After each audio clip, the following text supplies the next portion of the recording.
Bonjour tout le monde, bienvenue à ce premier sommet sur le voyage de demain. C'est un honneur d'être avec vous à cet événement d'ouverture de l'Académie Vaolo 2021. Pour ceux qui ne connaissent pas Vaolo, en fait, Vaolo est une plateforme collaborative d'expériences hors sentiers battus certifiée par des explorateurs. Donc, je m'appelle Joanie, je suis guide, formatrice et conseillère à la programmation pour le grand programme des Académies Vaolo.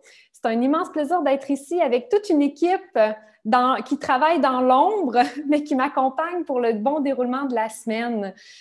On va passer les 5 prochains jours ensemble à raison de 2 heures par jour et avec un panel d'invités inspirants. Plus de 30 personnes vont vous partager des expériences, des témoignages, leur point de vue sur ce qu'est et ce que devrait être le voyage.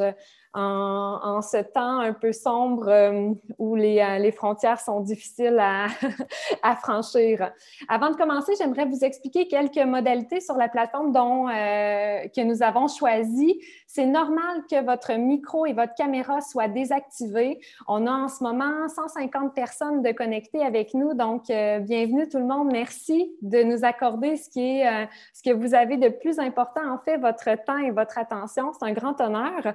Donc, pour mieux communiquer, pour essayer de favoriser l'interaction entre vous, entre nous, entre les panélistes, vous avez 2 onglets pour converser. Donc, 2 chats en bon français.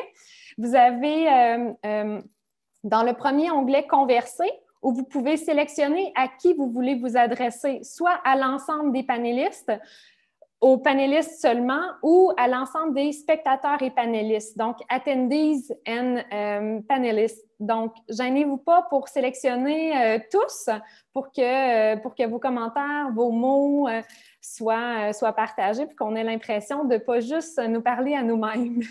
Vous avez également un deuxième onglet pour poser vos questions qui s'appelle Q&R, donc questions et réponses, où vous pouvez vous adresser encore une fois directement aux conférenciers ou à l'ensemble des participants aujourd'hui. Vous pouvez poser vos questions sous forme anonyme si jamais c'est quelque chose que vous préférez. Et nous, on va faire de notre mieux, en fait, pour repartager la bonne nouvelle ou vos interrogations.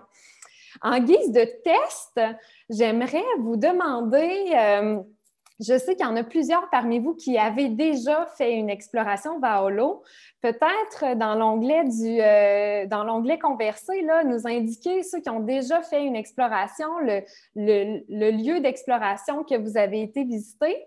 Et sinon, peut-être nous indiquer juste votre provenance. Je pense qu'on a des gens du continent africain en ce moment. Est-ce qu'on a des personnes, même de l'Argentine, qu'on peut voir en ce moment avec Bianca, Ville de Québec, Trois-Rivières? On comprend qu'on en a un peu partout à travers la francophonie. Donc, on voit que ça fonctionne bien. Merci beaucoup tout le monde de nous partager, de déjà engager la discussion. C'est un plaisir de vous sentir un peu plus près de nous. Donc, on est super contents. Là, les participants commencent à arriver de plus en plus. On est rendu à plus de 170 personnes. Merci. Je vous fais juste un petit rappel que chaque jour, 1 heure avant notre événement, vous allez recevoir un lien pour vous reconnecter. Tous les liens sont en rediffusion également, donc vous allez avoir toute l'information par courriel et on vous retransmet l'information la journée même, 1 heure avant l'événement pour éviter que ça se perde dans vos multiples courriels. Et maintenant, sans plus tarder, invitons notre première invitée d'honneur aujourd'hui à se joindre à nous. Nous avons 7 invités et nous commençons avec Evelyne Saint-Onge. Evelyne, qui est une femme Innu, originaire de la communauté de Uashat-Makmaliotenam, hein, une des 11 nations autochtones que nous avons au Québec, en fait, qu'on pourrait même dire sur le Nitassinan, qui est leur territoire ancestral. Evelyne est cofondatrice de l'Association des femmes autochtones du Québec. Elle est également récipiendaire du prix du centenaire de Nelson Mandela, donc décerné par l'Union des Africains du Québec et les Amis solidaires de l'Afrique. Elle a reçu cette contribution citoyenne pour avoir défendu le droit des femmes autochtones, pour son engagement au niveau national, régional et internationale pour la justice, la paix et la réconciliation entre les peuples. Je le précise parce que c'est une reconnaissance qu'elle a eue de la part des Africains avant même d'en avoir une au Canada. Elle est quand même récipiendaire d'un doctorat honoris causa remis par l'UQAM, l'Université du Québec à Montréal. Donc, Evelyne, c'est un grand honneur de t'avoir avec nous. Kwekwe Chinishkumitin pour ton temps. Je te laisse la parole, grande dame.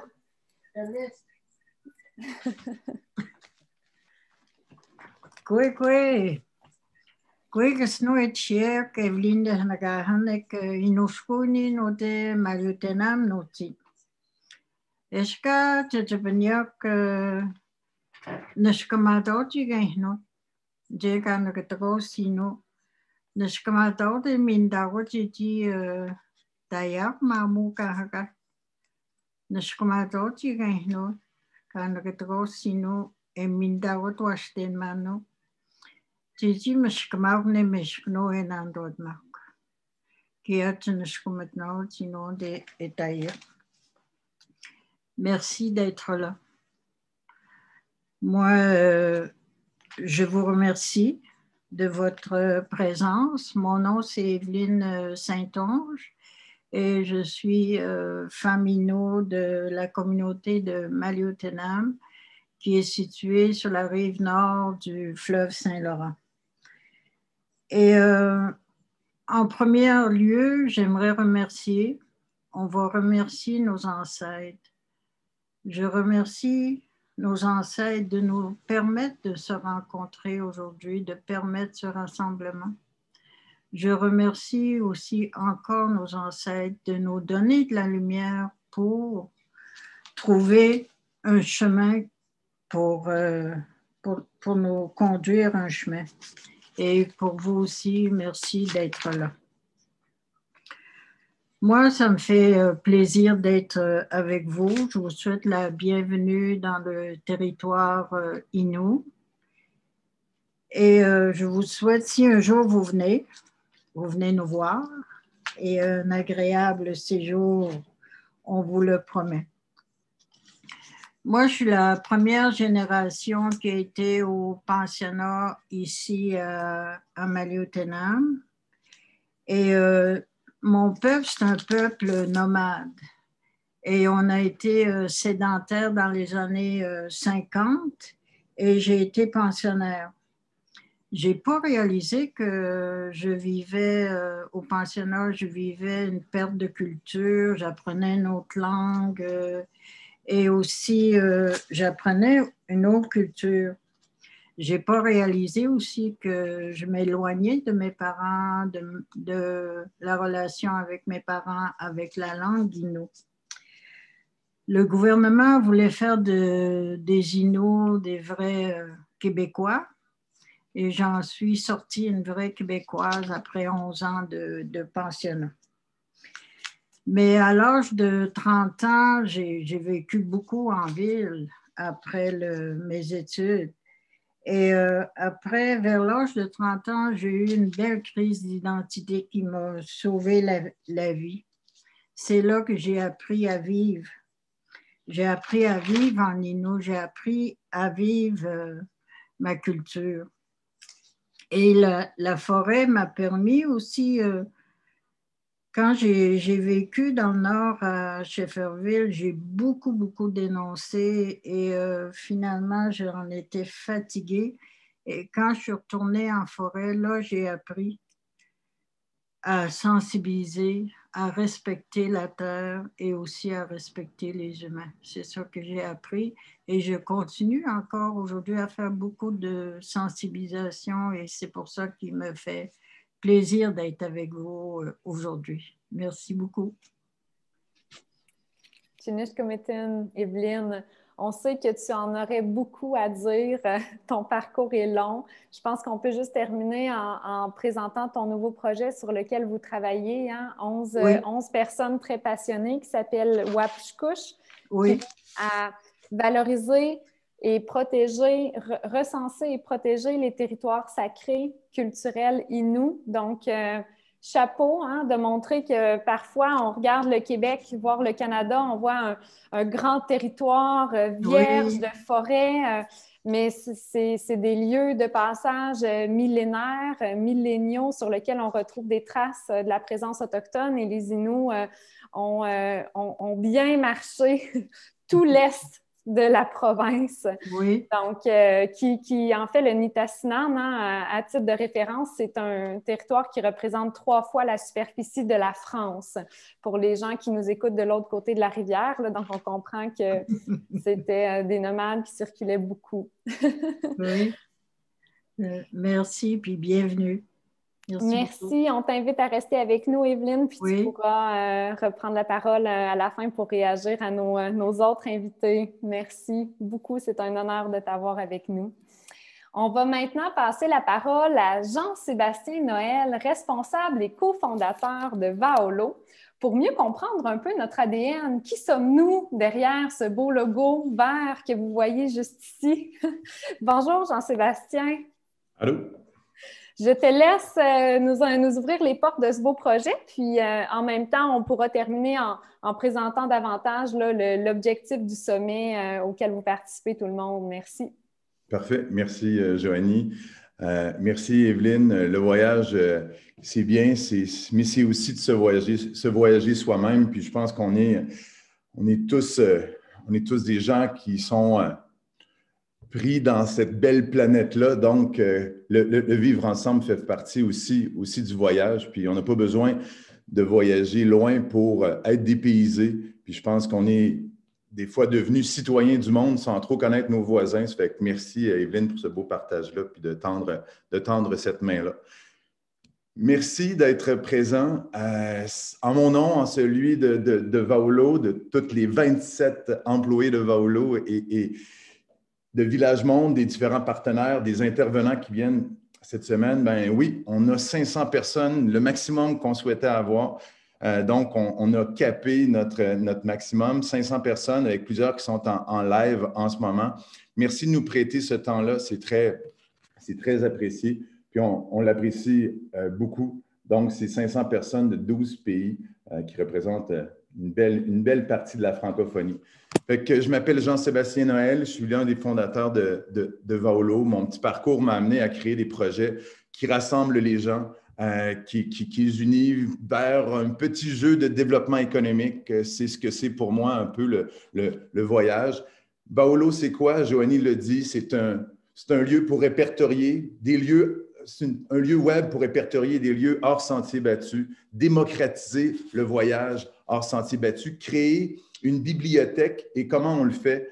C'est en recrutant, formant, en suivant des explorateurs qui construisent des ponts entre ces super beaux lieux-là, hors sentiers battus, mais des fois, c'est à 10 minutes de chez soi, qui inspirent le voyageur à suivre leur chemin. Donc, c'est un peu le jeu de Vaolo. Ce concept-là, c'est justement d'élever des explorateurs puis de leur permettre de pouvoir raconter leur chemin. Et on délègue, lors des formations, on délègue aux explorateurs qui sont ni plus ni moins que des gens curieux. Je pense que c'est le plus bel outil ou l'un des plus bels outils que l'humain a à sa disponibilité, d'être curieux. Curieux du territoire, curieux aussi de ces humains-là qui y habitent. Puis, dans le fond, l'explorateur va certifier les lieux. On lui délègue ce pouvoir-là, les 3 grandes bases du label Village Monde et Vaolo, l'impact socio-économique de ces artisans-là du commerce, l'authenticité culturelle, la dignité culturelle et finalement l'harmonie environnementale. C'est un peu le pouvoir d'un explorateur d'aller certifier ces lieux. En son nom, on lui délègue un peu ce pouvoir-là. C'est un peu le jeu Vaolo par ces explorateurs-là. Vaolo aujourd'hui, c'est ni plus ni moins que déjà 5000 expériences dans 65 pays, une communauté de 150 000 voyageurs, explorateurs, qui ne fait que grandir. Et, comme je l'ai dit tantôt, une équipe à l'interne d'une 27 personnes. Donc, c'est avec une grande fierté qu'on vous reçoit en cette première journée-là. Ce sommet-là se veut très inspirationnel et l'objectif, c'est d'apprendre à vous connaître, mais principalement que vous apprenez à nous connaître. C'est quoi notre modèle? Puis, si vous êtes intéressé, suite à cette semaine-là, bien, vous pouvez devenir explorateur Vaolo, faire des micro-explorations autour de chez vous durant les prochains mois. On le sait qu'avec la pandémie, des fois, il y a certaines contraintes, mais soyons donc, apprenons à connaître nos voisins avant d'être citoyens du monde, grands voyageurs du monde. Et si l'aventure vous plaît, que vous embarquez avec nous, il y a une petite formation à suivre, des micro-explorations autour de chez soi pour nous partager ces lieux-là intéressants. Mais par la suite, il y a un camp en septembre à Québec pour les Canadiens, pour les Franco-Canadiens, et à Toulouse pour les Européens et les gens qui habitent dans les pays autour. Donc, plus d'informations à venir là-dessus, mais c'est un peu la séquence, l'invitation qu'on vous propose. Donc, je vous laisse dans quelques instants sur un vidéo qui résume un peu l'âme de Vaolo, son ADN, qui résume aussi l'expérience qu'on a vécue l'an dernier avec notre première grande cohorte d'explorateurs. Vaolo est une jeune entreprise de 2 ans qui est le petit bébé de la Fondation Village Monde. Donc, après ce petit vidéo-là qui résume la rencontre. Chez Vaolo, on aime dire qu'on veut inspirer le changement par l'aventure et la rencontre, par le voyage et la rencontre, parce qu'on trouve que c'est le plus beau véhicule de changement. On aime dire qu'on ne revient jamais d'un voyage. Notre regard sur le monde change lorsqu'on voyage, lorsqu'on rencontre les gens, la beauté, aussi la fragilité des écosystèmes. Donc, c'est un beau véhicule de changement, ce voyage-là. Donc, je vous laisse sur ce vidéo-là qui résume un peu la séquence de l'an passé, les rencontres des explorateurs, la rencontre de ces gens-là, de ces hébergeurs-là qui ouvrent leurs bras, qui ouvrent leur cœur, leur manière de vivre aux voyageurs. C'est beaucoup à donner. Donc, on a souhaité faire une série web qui documente un peu cette rencontre-là. Et par la suite, je vous laisse avec le président fondateur de Village Monde, qui est aussi un très proche collaborateur et ami de Vaolo. Vous allez deviner. Donc, par la suite, Charles, je te laisse la parole. Donc, merci à tout le monde d'accepter ce petit voyage-là virtuel, puis en espérant qu'on va apprendre à se connaître, puis qu'on va grandir ensemble, qu'on va se voyager soi-même et pour plusieurs années. Donc, merci, Joanie. Je vous laisse sur la petite vidéo.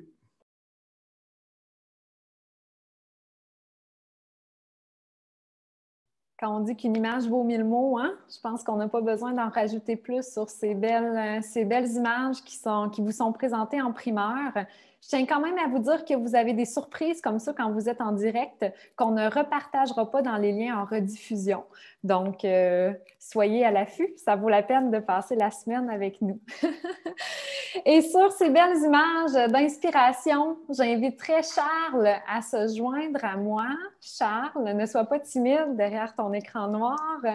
Charles, grand entrepreneur, explorateur marin, qui souhaite à son tour replacer l'humain au cœur du voyage. Je te laisse nous parler un petit peu plus de la raison d'être. C'est quoi pour toi le voyage de demain? Merci Joanie, merci beaucoup. Et évidemment, effectivement, je suis fondateur de Village Monde. C'est beaucoup d'émotions pour moi aujourd'hui de voir tant de monde au sommet. Et puis après cette vidéo, mais bon, c'est parti. Donc, on est la fondation à l'initiative de Vaolo, de son Académie des explorateurs, donc cofondatrice avec d'autres personnes. Très heureux d'être là aujourd'hui, effectivement, pour parler du voyage de demain. Alors, qui suis-je? Comme tu l'as dit, j'aime me définir comme marin, explorateur et entrepreneur. Marin surtout parce que 4/5 de notre belle planète, notre planète bleue, ce sont des mers et des océans. Et j'ai eu le bonheur de parcourir à la voile. Donc, quand je navigue pas, j'ai le bonheur de faire de l'exploration et d'entreprendre au sein du projet Vaolo Village Monde et d'apporter ma petite contribution, ma part du colibri, comme on dit, pour construire un voyage plus durable. Alors, on est 8 milliards déjà d'humains sur Terre, bientôt 10 en 2050. Et on occupe seulement la partie terrestre, évidemment, de notre planète. Les 4/5, c'est de l'eau. Donc, avec la démocratisation du voyage, ce n'est pas étonnant qu'on ait assisté à un phénomène de surconcentration du tourisme dans des lieux trop achalandés, avec toutes les conséquences que ça a pu avoir sur l'environnement et sur l'humain lui-même. Alors que tout le secteur a été mis sur pause, veut-on simplement relancer le même type de tourisme ou veut-on créer quelque chose de nouveau?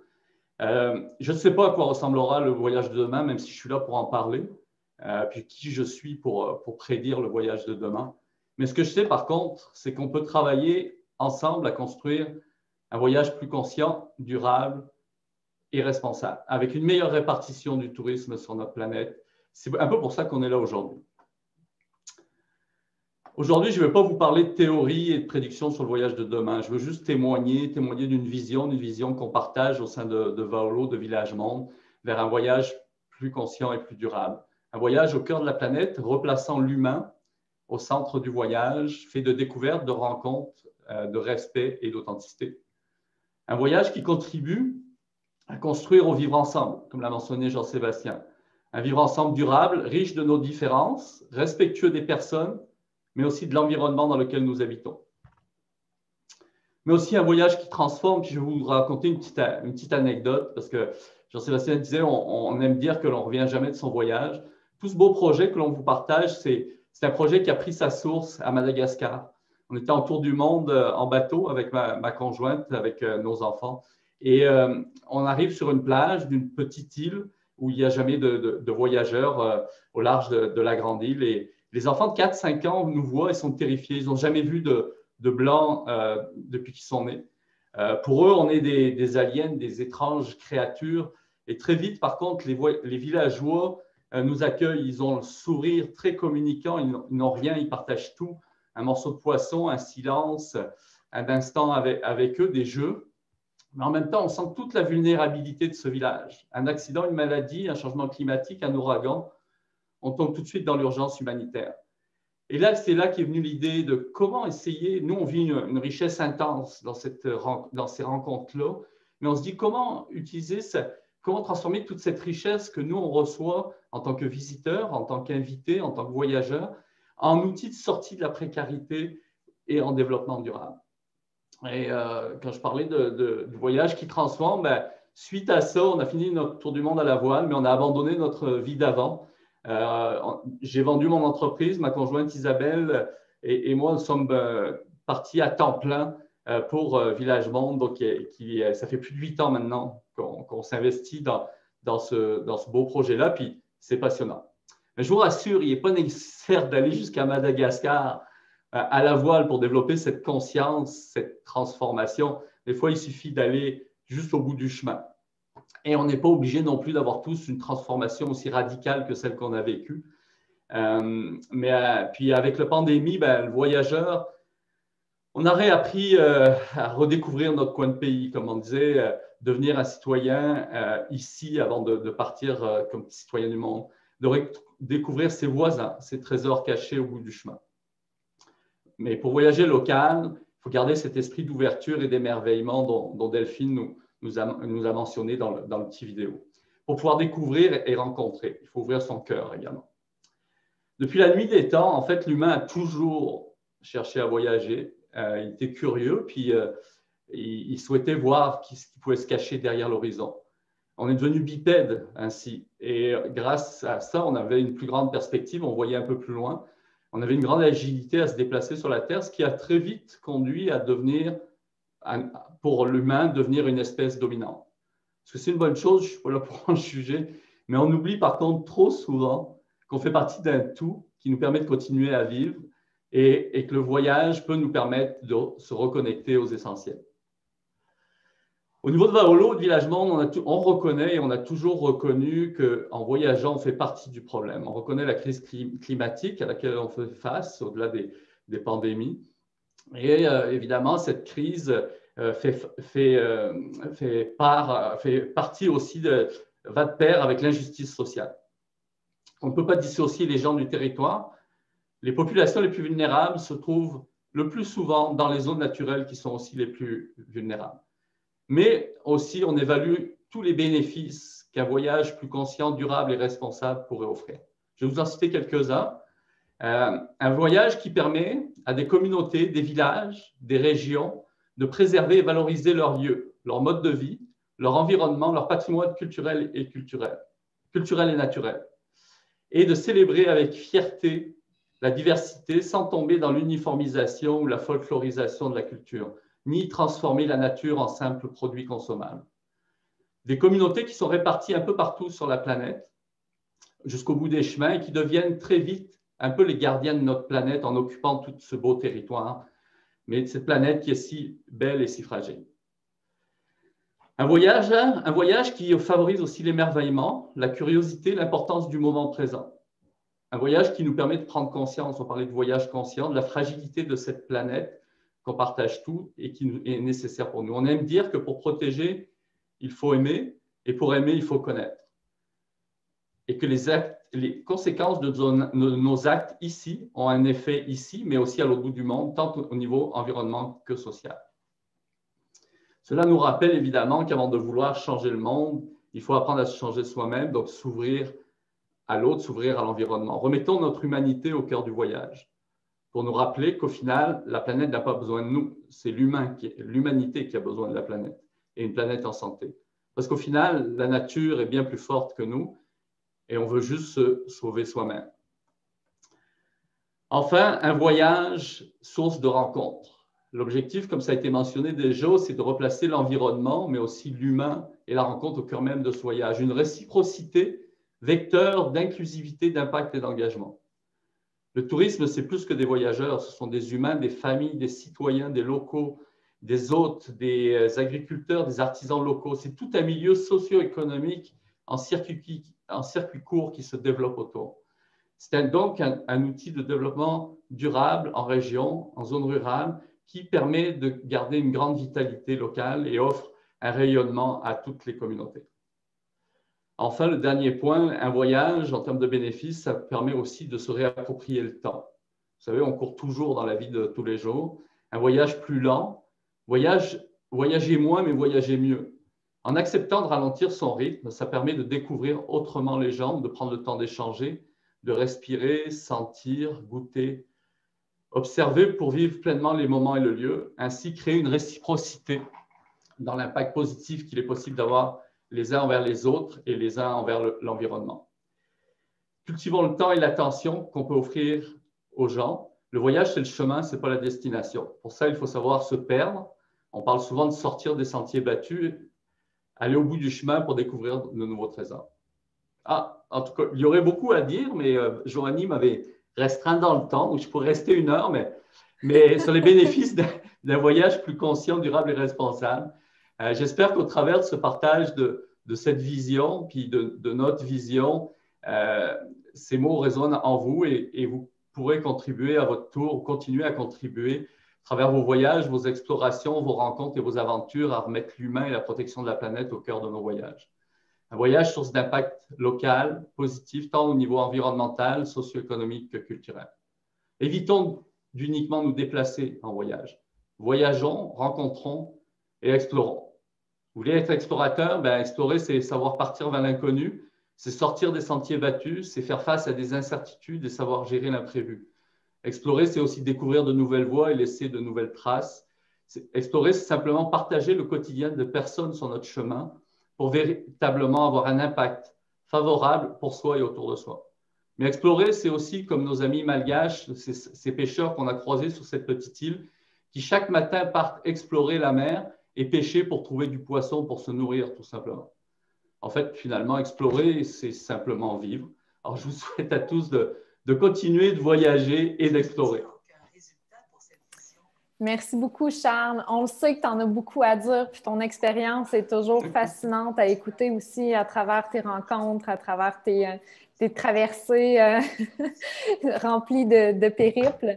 Puis je pense que dans les commentaires aussi, il y a des choses intéressantes qui se disent, là. Puis il y en a parmi vous qui avez déjà fait des explorations Vaolo, puis vous comprenez, je pense à Sabrina Pelletier qui écrit « Voyager, ce n'est pas voir le plus d'endroits possible, mais bien de vivre une expérience ici et maintenant ». Je pense que c'est un beau résumé aussi de ce que tu viens de nous partager. Donc, merci beaucoup.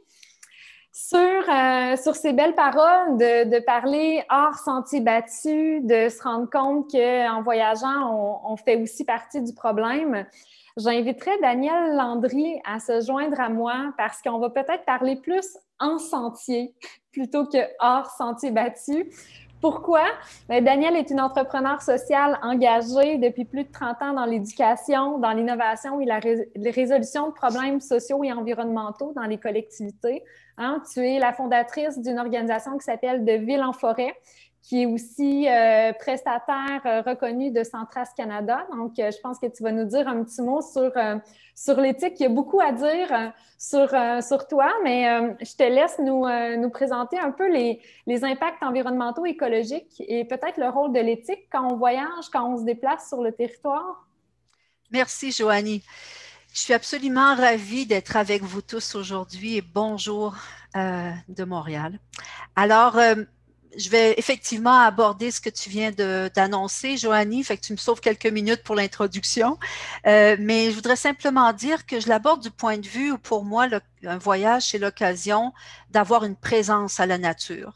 Puis cette présence-là, ça veut dire d'avoir vraiment la conscience qu'on fait partie de cette nature et donc on a une existence au sein du monde naturel et on a des effets évidemment avec, à travers notre interaction avec la faune, la flore, les sols, les ressources en eau. Et si on est absolument conscient des bienfaits du voyage puis de l'effet bénéfique sur nous, il reste qu'on a aussi la responsabilité d'être aussi bienfaiteur pour la nature. Alors, on va essayer de voir à travers ce qu'on va regarder ensemble, merci, justement cette question de l'impact. Et ça va être extrêmement rapide, vous comprenez, et on va regarder effectivement comment la durabilité de ce voyage-là est un peu à risque et qu'est-ce que peut nous proposer cette éthique de la Terre et les 7 principes Centras pour pouvoir justement avoir un levier d'action, nous, à travers notre voyage. Alors, l'idée, c'est un peu de voir à travers les 7 principes Centras comment on peut mobiliser notre volonté et réévaluer notre façon de faire et donc diminuer de ce fait l'impact qu'on pourrait avoir sur les milieux naturels. Je dirais qu'on va avoir inévitablement. Alors, voilà, c'est ce que je vous propose. Allons-y. Bon, attendez un petit peu, excusez-moi. Alors, je lève le doigt. Allez-y, si vous voulez m'aider avec ça. Ça ne fonctionne pas de mon côté. OK. Alors, on n'est pas sans savoir, puis on vient de l'évoquer, qu'il y a quand même des problèmes environnementaux et on se retrouve donc dans un contexte où il y a vraiment des problèmes majeurs qui vont venir jouer sur la capacité des milieux naturels finalement à pouvoir livrer les services écologiques qu'ils nous livrent, mais aussi donc à nous offrir toute la qualité de l'expérience qu'on recherche quand on est dans ces milieux-là et qu'on part à l'aventure, ou même si on est dans des milieux urbains et qu'on veut simplement profiter des bienfaits du contact avec le milieu naturel.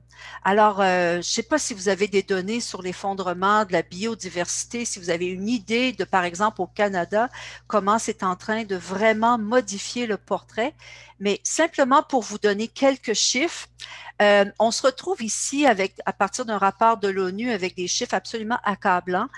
Il y a 43% de la population des mammifères qui, depuis 1970, a diminué. Pour ce qui est des reptiles, des amphibiens, c'est 34%. C'est énorme. Pour les poissons, 20% aussi de cette population de poissons qui a diminué. Les oiseaux, 44%. Au Québec seulement, on se retrouve avec 153 espèces qui sont désignées menacées ou vulnérables. Et là, on parle d'espèces animales et 392 espèces végétales. Cette réalité-là qu'on connaît au Québec, on pourrait certainement arriver avec des données similaires dans beaucoup de parties du monde. Et même s'il y a des espèces qu'on réussit à rétablir et qui participent à nous donner des écosystèmes qui sont davantage en santé, on peut certainement dire que la biodiversité est en train de s'effondrer au plan mondial et que le Canada n'est pas protégé d'aucune façon, pas plus que le Québec. une partie du problème vient de la propagation des espèces exotiques envahissantes qui viennent en fait étouffer notre végétation ou notre population animale et qui vient donc faire en sorte que nos milieux vont être de moins en moins avec la biodiversité qui permet de maintenir en santé les écosystèmes.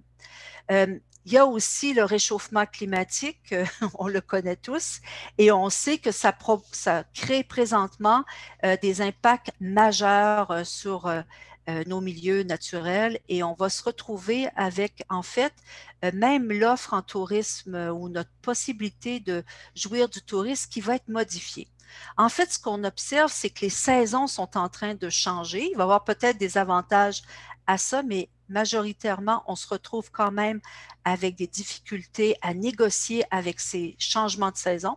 Et on se retrouve aussi avec des événements climatiques de plus en plus extrêmes, avec l'impact que ça va nous faire connaître sur les milieux naturels et sur nos infrastructures.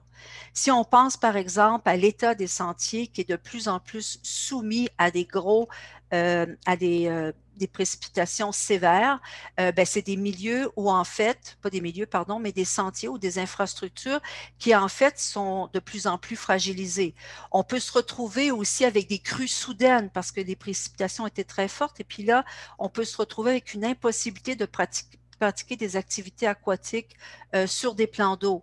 Il peut se produire aussi en fait, l'érosion des milieux où il va y avoir de l'inondation, encore là, donc des milieux de moins en moins fréquentables. Même si c'est épisodique, il reste quand même que ça va poser un problème.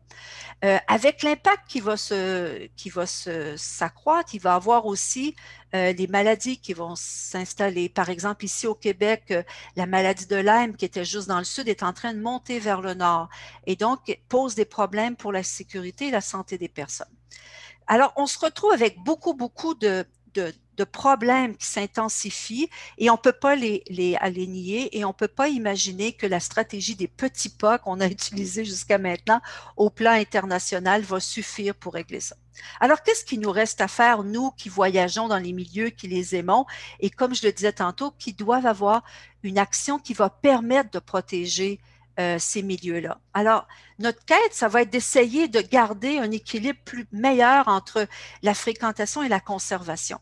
En fait, présentement, on est en déséquilibre. On mentionnait tout à l'heure le surachalandage sur certains secteurs. Mais oui, on est de plus en plus nombreux à voyager et on est de plus en plus contraints sur des espaces réduits parce qu'en fait aussi, il y a une disparition des milieux naturels parce que on exploite beaucoup le territoire, l'urbanisation, par exemple, va faire ça, le développement industriel aussi, donc on prend beaucoup de ressources et on prend beaucoup de territoire. Et donc, il y a de moins en moins d'espace pour les milieux naturels et on se retrouve donc à être concentré de plus en plus sur des espaces restreints. Alors, de ce fait-là, avec cette fréquentation restreinte sur certains milieux, comme je le disais tantôt, il y a un déséquilibre qui s'installe. Alors, il y a moins de possibilités de conserver les milieux dans l'état dans lesquels ils sont. Alors, dégradation des écosystèmes, certainement, avec donc, je le disais tantôt, avec l'impact de la biodiversité qui est en recul, avec les espèces envahissantes, mais aussi des espèces et des habitats qui, en fait, subissent les contre-coups d'une fréquentation qui est de plus en plus abondante. Et on parle aussi de surexploitation quand on parle du fait que nos infrastructures de tourisme se développent toujours. Alors, de plus en plus d'installations pour accommoder des touristes, de plus en plus comment on dirait ça, de construction, de plus en plus d'installations aussi pour les quais, etc., etc. Donc, on prend de plus en plus, en fait, d'espace et on empiète sur les milieux naturels.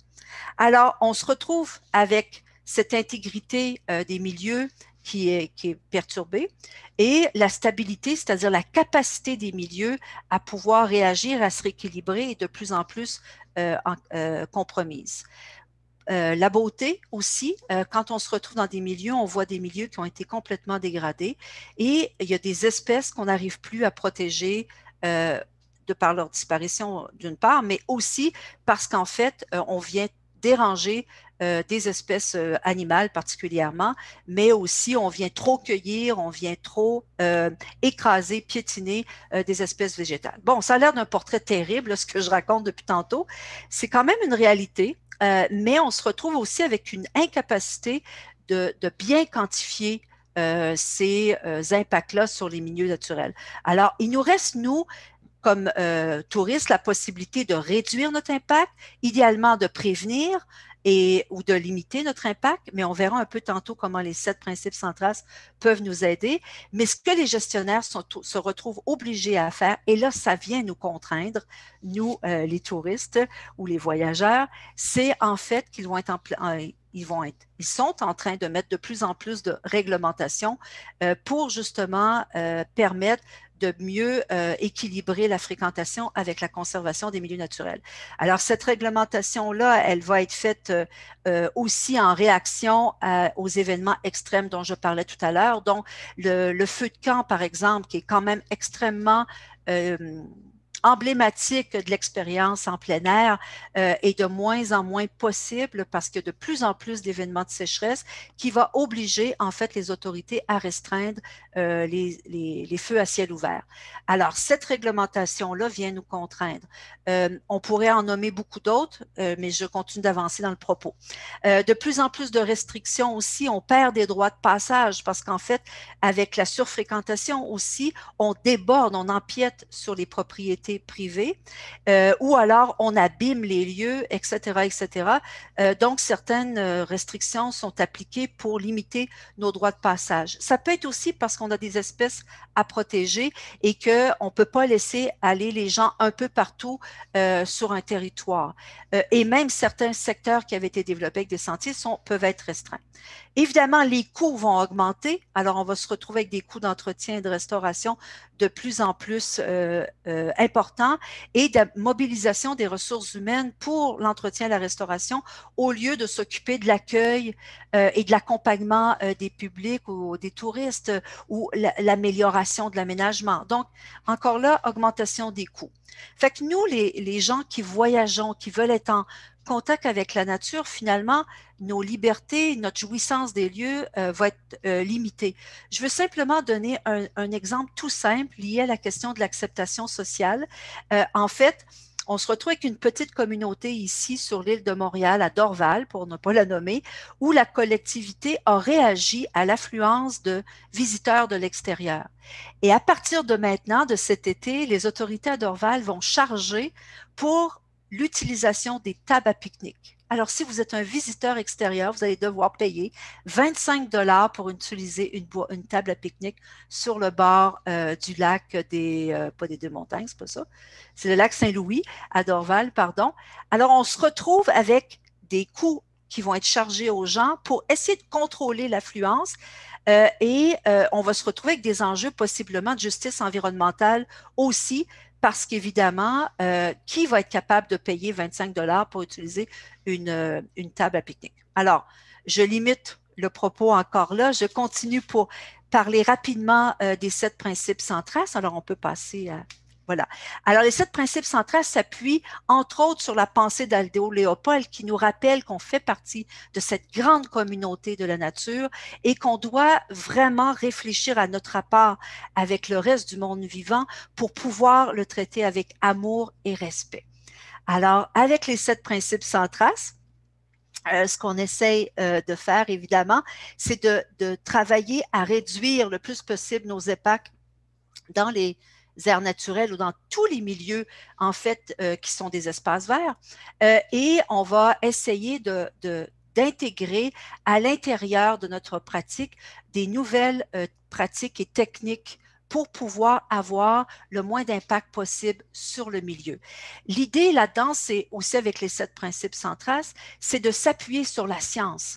Parce que je le disais tout à l'heure, on a de la difficulté à pouvoir identifier tous les impacts sur un milieu naturel.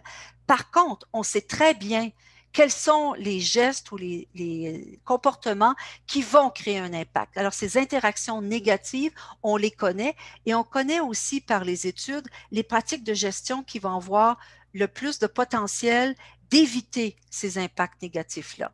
Alors, cette science-là, on l'a, et les 7 principes centrales, c'est un canal pour en fait nous informer, nous éduquer par rapport aux comportements à adopter qui vont avoir la possibilité le plus possible de réduire et sinon d'éviter ou de prévenir les impacts. Alors, c'est la possibilité aussi d'avoir un seul message qui est émis à la communauté, une espèce d'appel à l'action pour prendre soin ensemble des milieux naturels qui nous offrent la possibilité de partir à la découverte du monde. Alors, donc, je pense qu'on peut voir comme une opportunité le fait qu'on soit nombreux à avoir un engouement pour la nature, pour le voyage, comme une occasion d'être nombreux aussi à pouvoir faire une action positive pour protéger ce qu'on chérit. Alors, voilà mon invitation. Et puis, pour ce qui est des 7 principes centrales, juste rappeler qu'ils ont une portée internationale. Ils sont adoptés dans plus de 90 pays à travers le monde et ils sont traduits dans plusieurs langues. Ils sont adaptés à toutes sortes de pratiques non motorisées et ils couvrent les divers aspects donc de notre rapport avec le milieu naturel. Je vous remercie. Un grand merci, Daniel. On sait qu'il y a beaucoup de choses à dire quand on parle d'enjeux, d'enjeux environnementaux, de contraintes. Puis je pense qu'on voit quand même dans les conversations, là, merci d'écrire vos points de vue, tout le monde. On voit que ça soulève aussi des intérêts. Puis je pense que ça fait partie quand même d'une conscience qu'on a de vouloir prendre des actions pour essayer de diminuer notre impact. On lisait dans les questions qu'aujourd'hui, on est près de 8 milliards. Certains lieux vont être méconnaissables suite à une transformation de la consommation, justement. Fait que je pense que ce qu'on peut retenir de ton message, ou en tout cas, ensuite, on va aller vers nos autres invités, mais je pense que ce qu'on peut retenir, c'est l'idée d'avoir une éthique, hein, de mettre en place des bonnes pratiques que sont les 7 principes sans trace et que si les gens, malgré un surachalandage, prennent soin de leur impact en nature, bien, ça peut diminuer puis ça peut valoriser certains sites au contraire. Puis on voyait une question de la part en fait, une question en lien avec la CEPAC. La CEPAC met en place aussi, met en pratique les 7 principes sans trace. Hein, Daniel, c'est quelque chose qui essaie de valoriser à travers leur milieu. En fait, oui. Mais le défi avec les 7 principes centrales, c'est nous tous de se dire en fait qu'on doit apprendre à reconnaître les impacts et justement à pouvoir avoir la possibilité de reconnaître et de bien transmettre les 7 principes centrales. À la CEPAC, je vais me permettre de dire que je pense qu'ils pourraient faire encore plus de ce côté-là pour partager toute la science qu'ils ont, parce que c'est extraordinaire. Notre CEPAC est formidable au niveau de la connaissance des milieux naturels et justement de ce souci de l'intégrité, du respect de l'intégrité. Mais il y a beaucoup plus de travail qui devrait être fait d'éducation. Alors, à la CEPAC et entre nous, je dirais, pour qu'on développe bien cette capacité aussi. Mais merci, je pense que ton apport, c'était ça, nous aiguiller puis nous mettre des pistes pour alimenter nos réflexions puis pousser un petit peu plus loin le sujet, les discussions. J'inviterai en fait Benjamin Demolian à se joindre à nous. Benjamin, éco-aventurier originaire de Bretagne, tu habites présentement à Marseille, la zone de départ de tes aventures de proximité. Hein, tu es le cofondateur de Plastique Odyssée, une expédition marine autour du monde qui vise à lutter contre le plastique dans les océans. Et plus récemment, tu es le fondateur d'Expédition Zéro, un projet d'aventure zéro carbone, zéro déchet, zéro achat de matériel neuf, si je ne me trompe pas, avec un premier voyage à vélo en 2020, donc l'an dernier. Je pense que le parallèle qu'on peut faire avec Daniel, c'est que tu aimes vivre des aventures de proximité. Hein? Nous, on aime beaucoup le concept de micro-exploration, micro-aventure. Donc, je te laisse te présenter, Benjamin. Oui, merci Joanie. Bonjour à toutes et à tous. Effectivement, voilà, le voyage de demain, bah, moi j'essaye de le vivre dès aujourd'hui. Le voyage de proximité, c'est quelque chose qui me parle beaucoup et la protection de l'environnement également. Donc, un peu en 2017, après avoir pas mal baroudé dans le monde, en n'étant pas très écolo du coup à cette époque, je suis rentré en France et j'ai vraiment souhaité m'investir dans l'environnement tout en continuant à vivre ma passion pour l'aventure. Et c'est comme ça que j'ai cofondé le projet Plastic Odyssey. Peut-être que vous connaissez, c'est un navire qui part cet été pour 3 ans autour du monde avec des technologies qu'on dit low-tech, donc basse technologie, l'inverse des high-tech, et open source, donc libre de droit, pour aller faire de la valorisation de déchets plastiques dans les pays les plus touchés, les pays émergents, notamment en Afrique, Amérique latine et Asie, et aussi qui va apporter des solutions de réduction adaptées à ces pays-là, donc du zéro déchet. Donc j'ai passé 3 ans dans ce projet, on a appris plein de choses, on a construit un bateau démonstrateur. Là, le bateau de 40 mètres s'apprête bientôt à partir, mais moi j'ai souhaité quand même pour autant j'ai quitté l'aventure fin 2019 parce que ce que je me rendais compte aussi que cette approche technologique, elle avait un peu ses limites et que ce dont on a surtout besoin aujourd'hui, c'est un changement des comportements, un changement des récits communs, qu'en fait, les histoires qu'on nous raconte, elles soient différentes et qu'elles donnent envie de voir les choses différemment. Donc, en mai l'année dernière, juste après le premier confinement ici en France, moi, j'étais en Bretagne, très belle région, hein, si vous avez eu la chance d'y aller. Et je me suis dit, mais comment je peux donner envie aux gens de faire différemment? Et ben, tout simplement, je me suis dit, peut-être la meilleure des manières, c'est de commencer par moi plutôt que de juger les gens, parce qu'avant, j'avais tendance un peu à pointer du doigt les autres. J'ai partagé beaucoup d'articles anxiogènes et culpabilisants sur le groupe WhatsApp familial. Je ne sais pas si vous avez un groupe WhatsApp familial, mais moi, j'ai vraiment saoulé tout le monde avec mes articles sur l'écologie. Et donc, on m'a dit, allez, tu sors du groupe un peu là parce qu'il faut te détendre. Donc, je me suis dit, OK, je ne vais peut-être pas faire comme ça ne marche pas. Donc, je vais commencer par moi. Et comment je peux commencer par moi? Parce que j'ai envie de parler d'écologie, mais moi, qu'est-ce que je sais faire? Moi, je ne suis pas chanteur, je ne suis pas artiste, quoi que ce soit, mais j'adore l'aventure et le voyage, donc je vais voyager, je vais essayer de m'émerveiller et d'émerveiller les autres à travers le voyage, et je vais en profiter, je vais utiliser le voyage comme mon support de communication pour parler de ce qui me touche, la protection de l'environnement. Et donc, tout ça, ça a pris quelle forme? J'étais en Bretagne, j'avais ce vieux vélo Bianchi là, que vous pouvez voir, le rose, qui était dans le garage, qui n'était pas en très bon état. Et je me suis dit, je vais partir faire 600 km avec ce vélo, que je vais d'abord retaper sans racheter du matériel neuf, en essayant de tout faire avec des anciennes pièces dans un atelier, donc pour limiter l'achat de nouveaux matériels pour ce projet. Et je vais traverser ces 600 km en essayant de réfléchir aussi à mon impact carbone. Donc, c'est de l'énergie humaine, parce que c'est les jambes, mais aussi sur comment je m'alimente. Je ne vais pas faire de feu. Sur aussi ma consommation du numérique. Bon, ça, c'est un peu délicat parce que c'est mon outil de communication.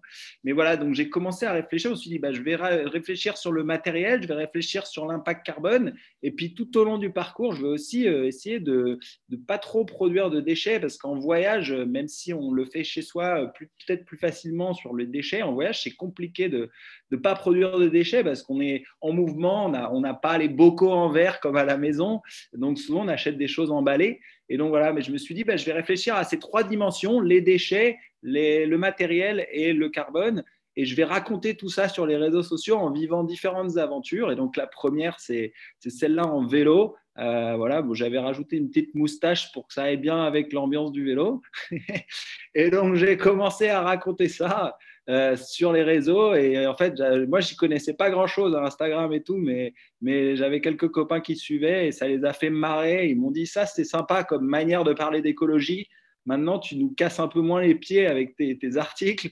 Tu nous donnes envie. Et donc, je me suis dit, ça vaut peut-être cool de continuer après ce voyage à vélo, peut-être faire un autre voyage. Et donc, c'est là que je me suis dit, je vais me lancer dans une deuxième aventure. Alors, je n'ai pas réussi à changer les diapositives. Donc, je lève la main. Ah, voilà. C'était l'été dernier. Et je me suis dit, moi, j'aime aussi la randonnée. Je vais aller traverser les Alpes, donc les Alpes françaises, du lac Léman à Menton. En respectant à nouveau autant que possible mes 3 zéros. moi, l'idée, bien sûr, ici, ce n'est pas du tout d'être parfait, d'être zéro. Je ne suis pas un extrémiste, mais j'ai envie de montrer que j'essaye, que je me trompe parfois, que j'arrive de temps en temps, mais surtout, j'ai envie de montrer que j'essaye pour donner envie aux gens d'essayer, mais n'ayant pas peur d'être imparfait. Et donc, voilà, donc j'ai traversé pendant 30 jours les Alpes avec ma petite tente. Donc, je dors toujours sous tente ou à la belle étoile. Et j'ai réfléchi encore une fois un peu plus loin sur comment m'alimenter. Donc là, on peut voir que j'ai plein de sacs de vrac à gauche et que j'essayais de manger du vrac autant que possible. J'allais dans les vacheries, les fromageries, j'allais un peu chez les paysans locaux pour éviter d'acheter dans les grandes surfaces. Mais bon, il n'y avait pas beaucoup de grandes surfaces, donc de toutes les façons. Et puis, j'ai commencé aussi à manger les plantes sauvages, mais avec modération, bien sûr, mais j'y connaissais rien. Donc, j'ai commencé à manger des chénopodes bon Henri. Je ne sais pas si vous avez ça au Québec. C'est des espèces d'épinards qu'on trouve dans les murs et dans les sols azotés près des bergeries. Et j'ai mangé ça, de la ciboulette sauvage, voilà, des fraises des bois, ce genre de choses. Et j'ai raconté tout ça dans mon petit calepin là qu'on peut voir sur la photo de droite, mais aussi sur les réseaux sociaux. Et en fait, les gens, ils ont beaucoup aimé parce que finalement, je racontais juste ce que je faisais moi et j'essayais d'être positif, amusant. Bon, je ne sais pas si je suis toujours drôle, mais j'essayais et de donner envie aux gens, en fait. Et du coup, au début, il y avait 400 personnes qui suivaient le projet. Et à la fin de cette expédition, il y avait déjà plus de 10 000 personnes. Donc, j'hallucinais vraiment. Et je me disais, mais là, c'est peut-être la bonne manière, en fait, de créer le changement. C'est de commencer par soi et de le faire de façon amusante et de donner envie. Donc, c'est comme ça que je me suis lancé dans une troisième aventure. Voilà, donc là, j'avais fait une aventure à vélo entre Bretagne et Normandie, une aventure à pied dans les montagnes. Je me suis dit, bon, il faut que je fasse quelque chose dans l'eau. Moi, aujourd'hui, j'habite à Marseille, dans le sud de la France, au bord de l'eau. Et donc, il y a un petit club à côté de chez moi. Ils ont des paddles comme ça, là. Et ils organisent des ramassages de déchets à côté de chez moi avec les paddles. Donc, je leur ai dit, moi, j'aime bien ce que vous faites. Est-ce que vous pouvez me prêter un paddle? Je vais aller faire un grand défi en ramassant les déchets aussi. Et ils m'ont dit, mais tu sais faire du paddle? J'ai dit, non. Bon, déjà, tu vas prendre le paddle, tu fais un tour et tu vas voir si tu te débrouilles. Et là, en fait, ça s'est bien passé. Et donc, je suis parti pendant 9 jours. J'ai descendu le canal du Midi. Donc, c'est un canal assez célèbre en France, sur 255 km avec ce paddle.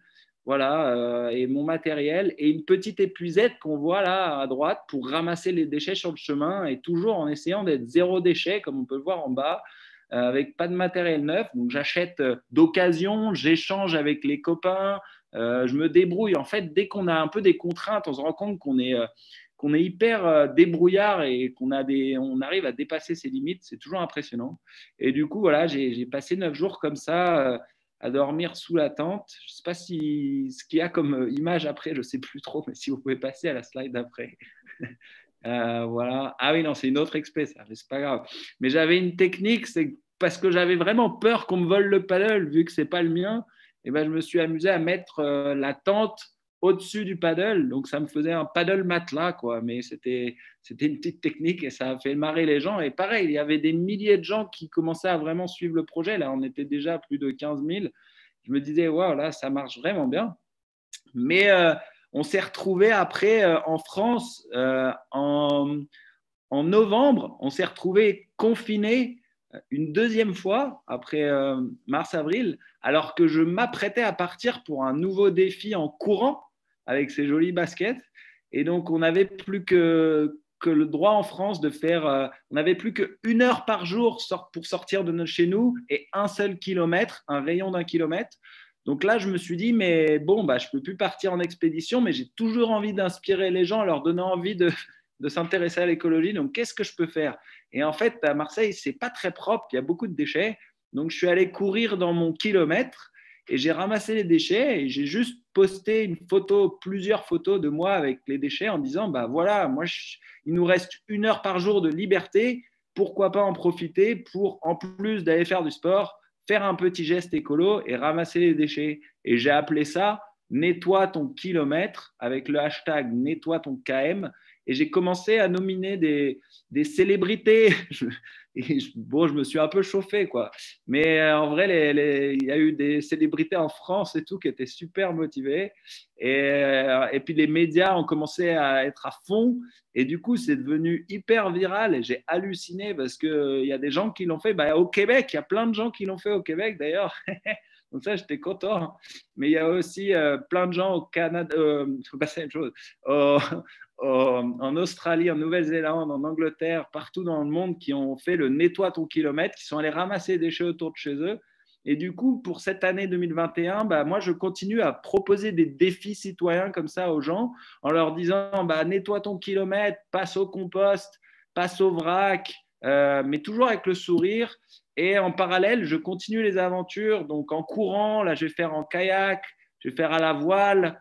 Voilà, je continue ça et j'espère que je vais réussir à donner envie aux gens de voyager plus près de chez eux, de façon plus responsable, en laissant pas de traces. Bien sûr, je respecte les Leave No Trace, les 7, mais toujours avec la même émotion que les grands voyages, parce que moi, je découvre des choses merveilleuses à côté de chez moi. Et je ne dis pas que j'irai pas un jour au Québec, j'en meurs d'envie, mais si j'y vais, ce sera peut-être en bateau ou à la voile, de manière plus douce, quoi, tranquillement, et surtout en prenant le temps, si je peux me permettre ce luxe, bien évidemment, parce que le temps, pour moi, c'est un grand luxe. Voilà, merci d'avoir écouté tout ça, et j'espère que ça vous inspirera et vous donnera envie. Merci beaucoup, Benjamin. Moi, en tout cas, à lire les commentaires, je pense que tu en inspires plusieurs. Puis moi, ce que je retiens, en fait, c'est quand on veut passer un message, oui, il faut apprendre à se changer soi-même avant de vouloir changer le monde. Hein? Puis par l'humour puis l'accessibilité, mais tu gagnes un capital sympathique, puis les gens ont le goût de s'associer à toi. Puis je pense que dans les commentaires, il y en avait quelques-uns. Là. Il y a Séverine qui dit « Donnons l'exemple nous-mêmes en premier ». Même chose pour Alexandra. Puis on demande « Est-ce que c'est juste accessible à des ingénieurs ou à des scientifiques là, de mesurer justement son empreinte carbone, tout ça? » Mais est-ce que tu as une réponse à donner à ça, de vouloir juste diminuer son empreinte? Oui, pour diminuer dans le voyage, c'est assez simple. Il faut dans le voyage, le plus grosse part de l'empreinte carbone quand on voyage, c'est quand même l'avion et les transports carbonés. Donc moi aujourd'hui, je pars de chez moi à vélo, à pied. Ça coûte pas beaucoup en carbone. Alors ça veut pas dire que je vais arrêter totalement de prendre l'avion parce que, comme j'ai dit, moi je suis pas un extrémiste et je pense qu'il y a plein de bénéfices à aller à l'autre bout du monde, rencontrer d'autres cultures. Ça nous ouvre l'esprit, mais je vais juste le faire beaucoup moins. Et quand je le ferai, c'est que je prendrai le temps de le faire. C'est-à-dire que je vais partir plus longtemps. Alors, il faut avoir ce luxe. Je ne dis pas que c'est accessible à tout le monde, mais moi, je vais organiser ma vie pour que je puisse voyager quand je pars loin, longtemps, pour que ce soit justifié d'aller prendre l'avion parce que je ne vais plus prendre l'avion. Avant, moi, je partais faire des fêtes de l'autre côté de l'Europe avec les copains en avion pour un week-end à Prague. Ok, on buvait beaucoup, on rigolait bien, mais bon, maintenant que j'ai compris l'impact carbone du truc, je vais peut-être me calmer. Donc voilà, et l'idée, c'est d'être plus… Moi, je pense que la solution, elle viendra par la modération. Il faut bien sûr peut-être de temps en temps un peu interdire quand on va trop loin pour un peu diriger, mais le mieux, ce serait qu'on y arrive par la modération, qu'on fasse tout de manière plus raisonnée et simple. Voilà. Donc, moi, je dis, pour l'impact carbone, voyager un peu plus avec la force de son corps, si on a l'énergie pour. Tout le monde n'a pas cette chance, bien évidemment. Moi, je mange plutôt des repas froids en voyage. Je ne fais pas de feu. Alors, quand ça caille, je sais qu'au Canada, souvent, il peut faire bien froid. Je comprendrais que vous fassiez un feu, je ne vous en voudrais pas. Mais bon, moi, je fais gaffe. J'essaye de ne pas trop en faire. Et voilà. Merci, Benjamin. On va pouvoir réagir tantôt. On prend vos questions, tout le monde, là, puis vos commentaires sont super pertinents. Il y a Séverine qui dit qu'à l'école de sa fille, leur slogan, c'est « Ramasse ta crasse, t'auras pas de glace ». Sinon, t'auras pas de glace, c'est parfait. Ah oui, une glace comme une crème glacée, c'est super.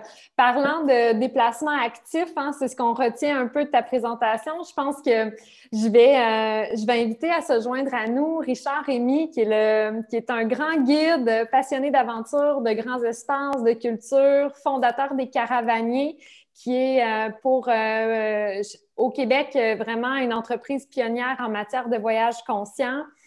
Richard, en fait, tu dis souvent une phrase qui fait le lien quand même avec ce que Benjamin vient de dire, tu sais. C'est avec la lenteur volontaire qu'on peut vraiment vivre toutes les découvertes. Je pense que c'est un peu l'idée d'avoir créé Les Caravaniers, qui est une entreprise de voyage d'aventure actif, hein, où vous mettez de l'avant la marche, le vélo, bref, l'activité physique sous toutes ses formes. Vous êtes aussi membre du 1%, de l'organisation 1% pour la planète.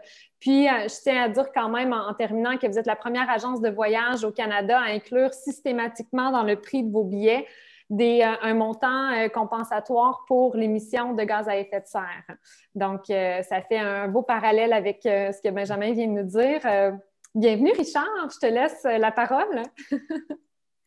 Merci, Benjamin, de dire de ne pas prendre l'avion juste avant que je parle. C'est vraiment très sympathique. Donc, désolé. Mais bon, c'est un peu cruel dans un panel comme ça de passer après un voyageur comme Charles, quelqu'un qui connaît aussi bien l'environnement, la protection et tous les enjeux que Daniel, deux personnes que je connais et que je respecte beaucoup. Benjamin, j'ai trouvé ta présentation très sympathique. Bref, c'est un peu cruel de passer presque dernier. Il va rester Éric, ça va être pire encore, parce qu'à peu près tout a été dit. Mais je pense qu'il y a un sage qui disait « Tout a été dit, mais comme personne n'écoute, il faut répéter ». Alors, Joanie me disait « Toi, Richard, tu vas faire un peu le lien entre le local et l'international ». Alors, je peux vous dire que depuis 36 ans, je n'ai jamais été aussi local que depuis un an et demi. Je suis très, très local maintenant. J'ai commencé à voyager à 18 ans et je n'ai jamais arrêté. Et puis, j'ai fondé une entreprise. Ce que Joanie disait, c'est qu'on compense. En fait, on fait plus qu'inclure un montant. On compense complètement les émissions de carbone. Et puis, la bonne nouvelle de ça, c'est que dans le cas des voyages à l'international, on sait que 95% des dommages sont faits par l'avion. Quand je dis que c'est une bonne nouvelle, c'est-à-dire que des fois, c'est compliqué d'évaluer les choses. Alors, quand les choses ne sont pas plus compliquées que ça à faire, ben, on va le prendre. Ce qui veut dire après qu'il faut le compenser. Il faut le compenser par un montant d'argent.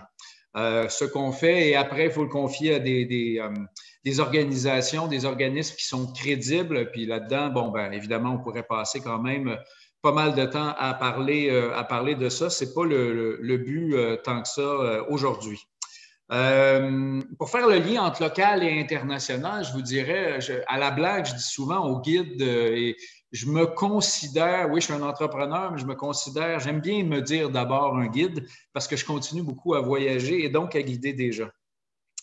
Et on se dit entre guides, en tout cas moi je dis en blague, un guide n'a pas le droit d'avoir faim, n'a pas le droit d'avoir soif, n'a pas le droit d'avoir peur, n'a pas le droit d'être fatigué et tout ça. Et puis, je peux rajouter que depuis quelques mois, le guide doit garder le moral, doit réinventer des choses, et il faut toujours que ça ait l'air léger. On parle du monde du voyage, évidemment avec ce qui se passe sur la planète. On parle du sort réservé aux artistes, c'est pas facile, aux restaurateurs et tout. Et je sais pas, mais pour les voyageurs, c'est pas tellement facile non plus parce que, bon, quand je vous disais tout à l'heure que nous, d'un point de vue écologique, on a coupé 95% de nos émissions dans la dernière année, on devrait recevoir un prix pour ça. Dans la façon de se réinventer, on s'est évidemment tourné vers le Québec. Et puis, notre approche pour le Québec a été la même que pour les raisons pour lesquelles je voulais aller au Népal il y a 25 ans. Je voulais aller voir l'Himalaya et j'ai rencontré les Sherpas. S'il faut que je le précise, Sherpa, ça veut dire homme de l'Est, ça ne veut pas dire porteur. Donc, c'est une ethnie. Donc, quand on a décidé de se tourner vers le Québec, les paysages m'intéressaient, mais c'était plus la rencontre des gens. Donc, bien sûr, tout à l'heure, on a eu le grand plaisir d'avoir Evelyne Saint-Onge qui a introduit ça. Je ne peux jamais me trouver intelligent après des introductions comme ça. Et puis, on va aller chez elle, en fait, parce que sans rentrer trop dans les grands mots, l'endroit le plus sacré pour les Inuits, c'est le Mouchouanipi. Donc, c'est un territoire sur la grande rivière Georges. Ceux qui connaissent, et même si les gens vivent au Québec, on ne connaît pas tant que ça, ces endroits-là, mais c'est une des grandes rivières du Québec. Et un endroit, la rivière rétrécie, et c'est l'endroit où les caribous traversaient. Donc, depuis 8000 ans, on a des traces archéologiques que les gens, les Inuits et les Naskapis, viennent là pour chasser le caribou, donc pour survivre. Autrement dit, c'est un endroit, évidemment, c'est un endroit sacré. Je dis à la blague que c'est le Machu Picchu des Inuits. Je ne sais pas si ça marche aussi bien sur Google que Machu Picchu, mais bon. Et nous, pour la première fois, on a réussi à vendre ce voyage-là, mais à parler assez bien, je dirais, de notre territoire et des gens qu'on veut rencontrer. Puis on a évidemment les Inuits, donc la famille Ashini est très impliquée dans cette histoire-là. Donc, le local que je suis maintenant, qui a quand même très, très hâte d'aller prendre un mauvais café instantané à Katmandou. Je ne l'ai jamais trouvé bon, mais je suis certain que je vais le trouver très, très bon maintenant. Je pense qu'on a réussi cette espèce de transition-là.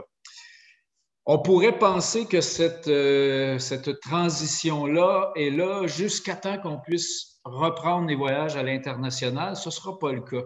Est-ce qu'il faut toujours des crises pour innover? Des fois oui, des fois non. Dans notre cas, ça fait longtemps qu'on pensait à faire des choses au Québec. On y travaillait. Mais évidemment, ça a accéléré les choses. Mais ce que je voulais vous dire, c'est qu'on a conçu ces voyages-là pour le long terme. Et on s'est dit aussi, là maintenant, ce sont les Québécois qui vont redécouvrir, si on peut dire, leur propre territoire. Et les Québécois, ça inclut tout le monde, soit dit en passant. Donc, pas seulement les Québécois de souche, évidemment, mais toutes les nations autochtones qui, elles aussi, doivent redécouvrir certaines choses. Mais on l'a conçu aussi en se disant que les gens de partout dans le monde vont vouloir venir le voir, ce territoire-là. Donc, on l'a conçu comme ça. Et puis, évidemment, ces territoires-là, ils sont très, très difficiles d'accès. Tout à l'heure, je vous disais en blague, on a coupé 95% de nos émissions de carbone, évidemment, vu qu'on ne prend pas l'avion. Mais pour se rendre dans le nord du Québec, il faut quand même prendre l'avion, il faut prendre des hydravions, il faut prendre tout ça, donc il faut compenser. Et cette espèce de réduction-là va se faire de deux façons, évidemment, de réduction et de compensation. Malheureusement, l'avion, je vous dis comme ça, moi, je suis ingénieur en aéronautique, mais j'ai compris que j'étais beaucoup mieux d'utiliser l'avion que de la construire. C'est beaucoup plus sécuritaire, donc ça fait quand même 30 ans que je ne fais plus ça. Et puis, tout ça pour vous dire qu'il y a des détails comme ça, comme la réduction de l'empreinte de l'avion, donc de 95% des dommages environnementaux qui sont faits. D'abord, se compense et après ça, se calcule. Il y a peut-être 30 ou 40% du carburant qui est dépensé dans les 20 premières minutes, c'est-à-dire quand l'avion décolle et atteint son altitude. Donc, moins il va avoir d'escale, plus on va être écolo. Et puis après ça, il y a évidemment la technologie des avions. Et puis après ça, bien sûr, pour la réduction, il faut prendre son temps. C'est un espèce de classique, mais je répète ma phrase. On va voir l'Himalaya, mais on rencontre les Sherpas. Donc, on va aller descendre la rivière Georges, mais on va rencontrer les Inuits. Et les paysages passent, mais j'espère que les gens vont rester. Et puis, essentiellement, c'est un peu ça. Alors, comment nous, on va se positionner à l'avenir? On va essayer très, très fort. Je ne sais pas si ça va marcher, parce que comme le disait Charles, Ça fait quoi? Ça fait 15 mois que j'essaie d'être sérieux et j'essaie de deviner ce qui va se passer. Au début, on se disait, on va essayer de deviner ce qui va se passer dans 3 mois. Puis finalement, on est rendu, on va voir ce que le premier ministre dit cet après-midi pour voir ce qu'on fait en soirée.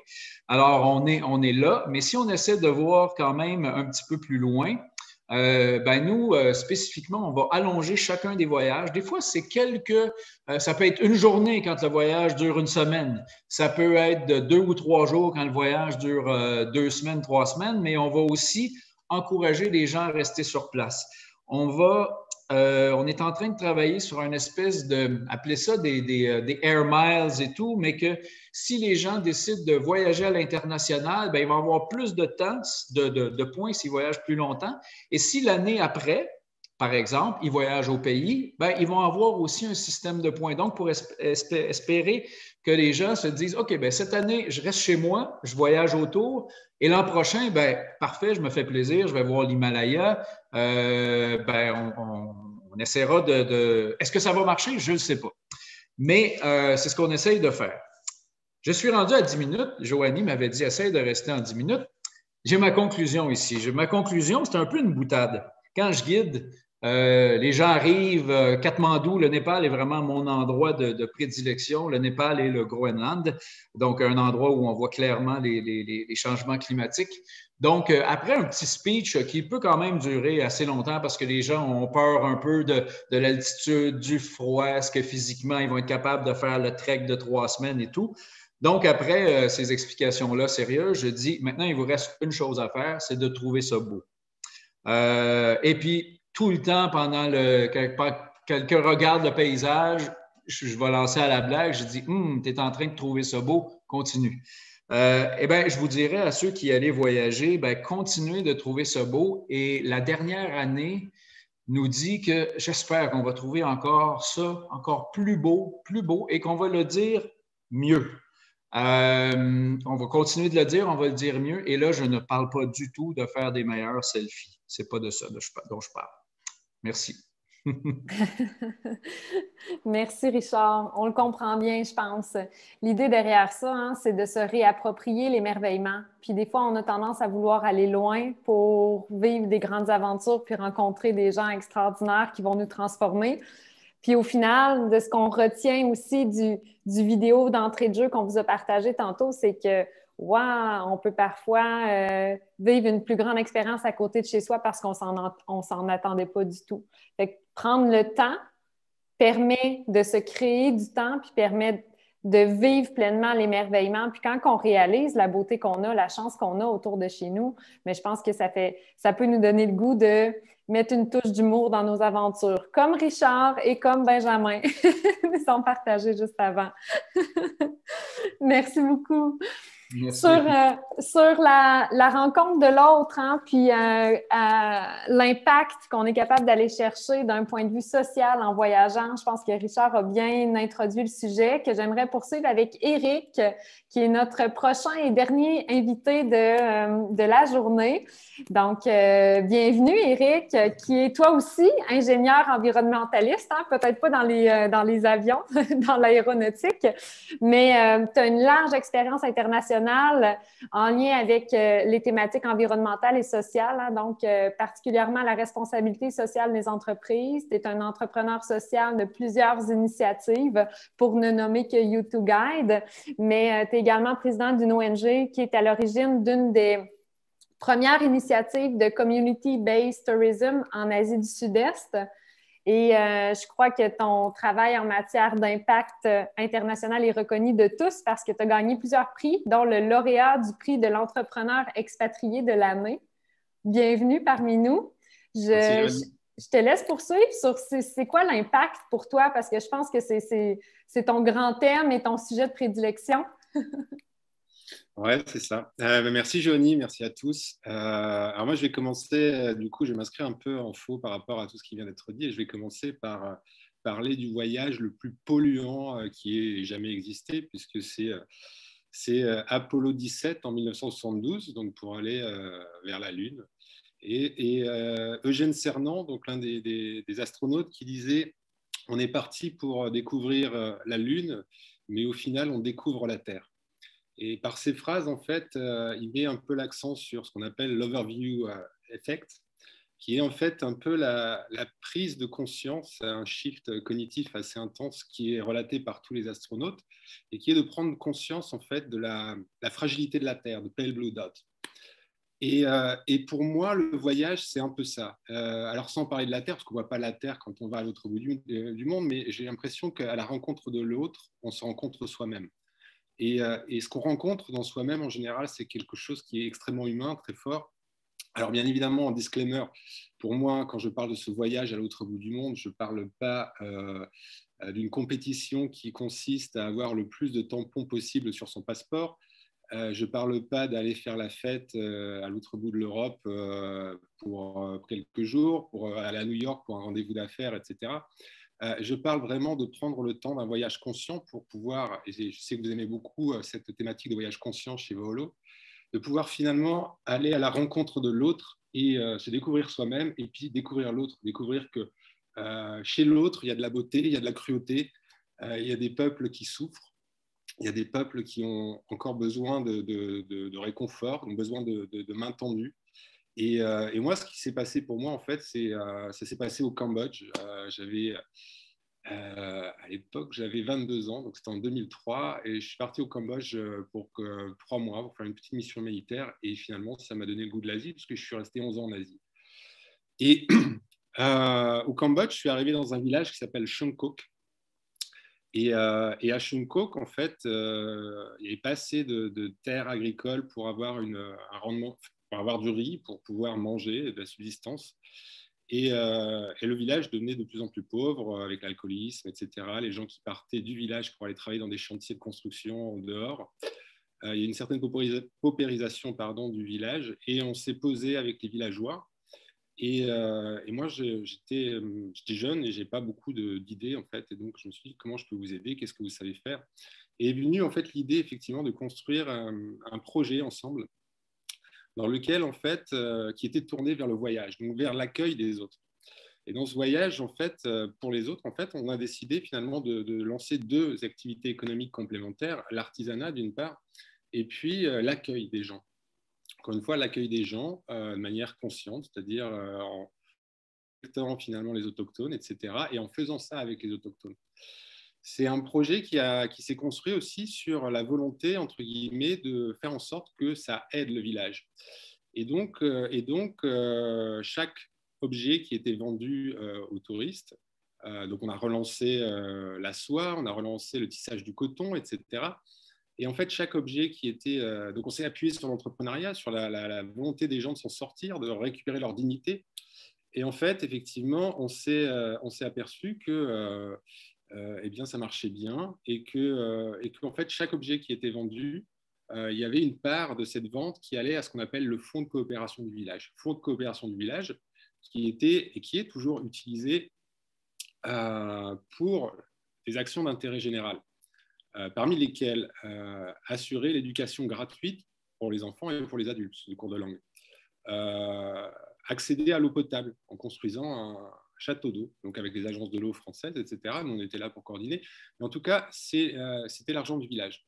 Et donc, le village, finalement, s'est un peu développé, a permis finalement de récupérer finalement sa dignité et puis d'avancer. Et puis, les gens sont de moins en moins allés en dehors du village pour travailler et sont restés finalement dans le village pour pouvoir participer à ce projet. C'est un projet qui était autonome financièrement au bout de 6 mois et qui est toujours d'ailleurs autonome financièrement. Cette année a été très difficile pour eux, bien évidemment, mais ce fonds de coopération a permis aux gens d'être payés quand même, malgré la période difficile où il n'y avait pas de touristes finalement au Cambodge.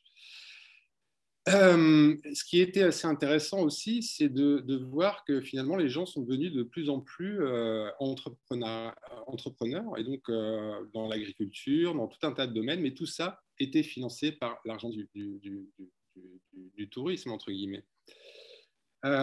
Et ce qui est aussi intéressant de voir, c'est que moi, à titre personnel, je peux parler du Cambodge pendant des heures et je peux parler à des gens en disant, écoutez, il y a des projets où il y a des gamins qui vont pas à l'école, qui sont depuis l'âge de 5-6 ans sur des décharges publiques en train d'essayer de chercher leur pitance. Et en fait, j'arriverai pas à vous faire adhérer à cette cause ou adhérer au sentiment de devoir aider l'autre du bout du monde. Parce que vous me direz, avec juste raison peut-être, eh bien, la situation près de chez nous est pas glorieuse non plus. Pour autant, quand des gens arrivent au Cambodge, il n'y a pas besoin que je leur parle pendant des heures, en fait. Ils réalisent eux-mêmes qu'il y a quelque chose à partager. Ils se nourrissent des autres, mais ils partagent également leur chance aux autres.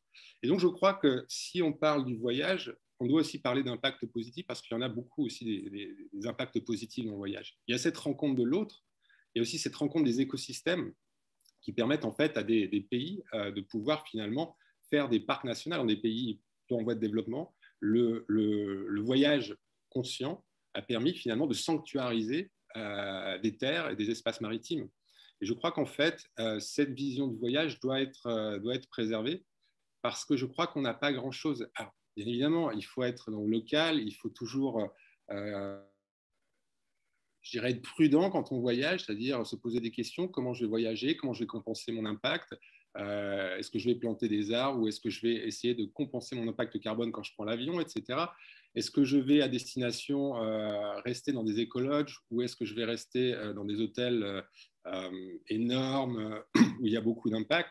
Donc, il y a plein de questions à se poser, mais je crois qu'effectivement, c'est important aussi de redécouvrir le local, mais c'est aussi important aussi de ne pas se couper des autres, parce que les autres ont besoin de nous. Et donc, effectivement, pour moi, l'impact du voyage peut être positif s'il est conscientisé, en fait, et si on se pose des questions en amont et surtout en aval. Merci beaucoup, Éric. Tu sais, je pense que ça nous ramène quand même un peu au propos de Daniel. Puis, je vous invite tout le monde à ouvrir vos caméras pour qu'on puisse vous voir en fin de discussion comme ça. Mais je pense que quand on prend en compte la richesse qu'on a, culturelle, naturelle, un patrimoine immatériel autour de soi, bien justement, utiliser le levier du tourisme comme premier levier de développement économique permet de protéger des territoires, de mieux les valoriser, de mettre l'emphase sur les richesses culturelles aussi des communautés qu'on va visiter. Tu sais, je pense entre autres aux Autochtones au Québec, c'est beaucoup ce qu'on voit. Hein? Des fois, on parle de perte de culture, de perte de langue, mais quand on est fier et qu'on veut le partager, quand on ne tombe pas dans le folklore, il y a toute une richesse de préservation, autant naturelle que sociale, qu'on est en mesure de mettre de l'avant. Donc, merci beaucoup. Est-ce que notre grande dame, Evelyne, est encore avec nous? On aura peut-être besoin d'un petit coup de notre régie. Oui, parfait. Tu peux ouvrir ta caméra, Evelyne. On ne te voit pas. On t'entend par contre. Je ne sais pas si vous avez envie de réagir, si un de vous a envie de réagir sur ce qu'on a dit. Moi, je peux enchaîner avec des questions, évidemment, mais je pense qu'on a abordé, je trouve, une belle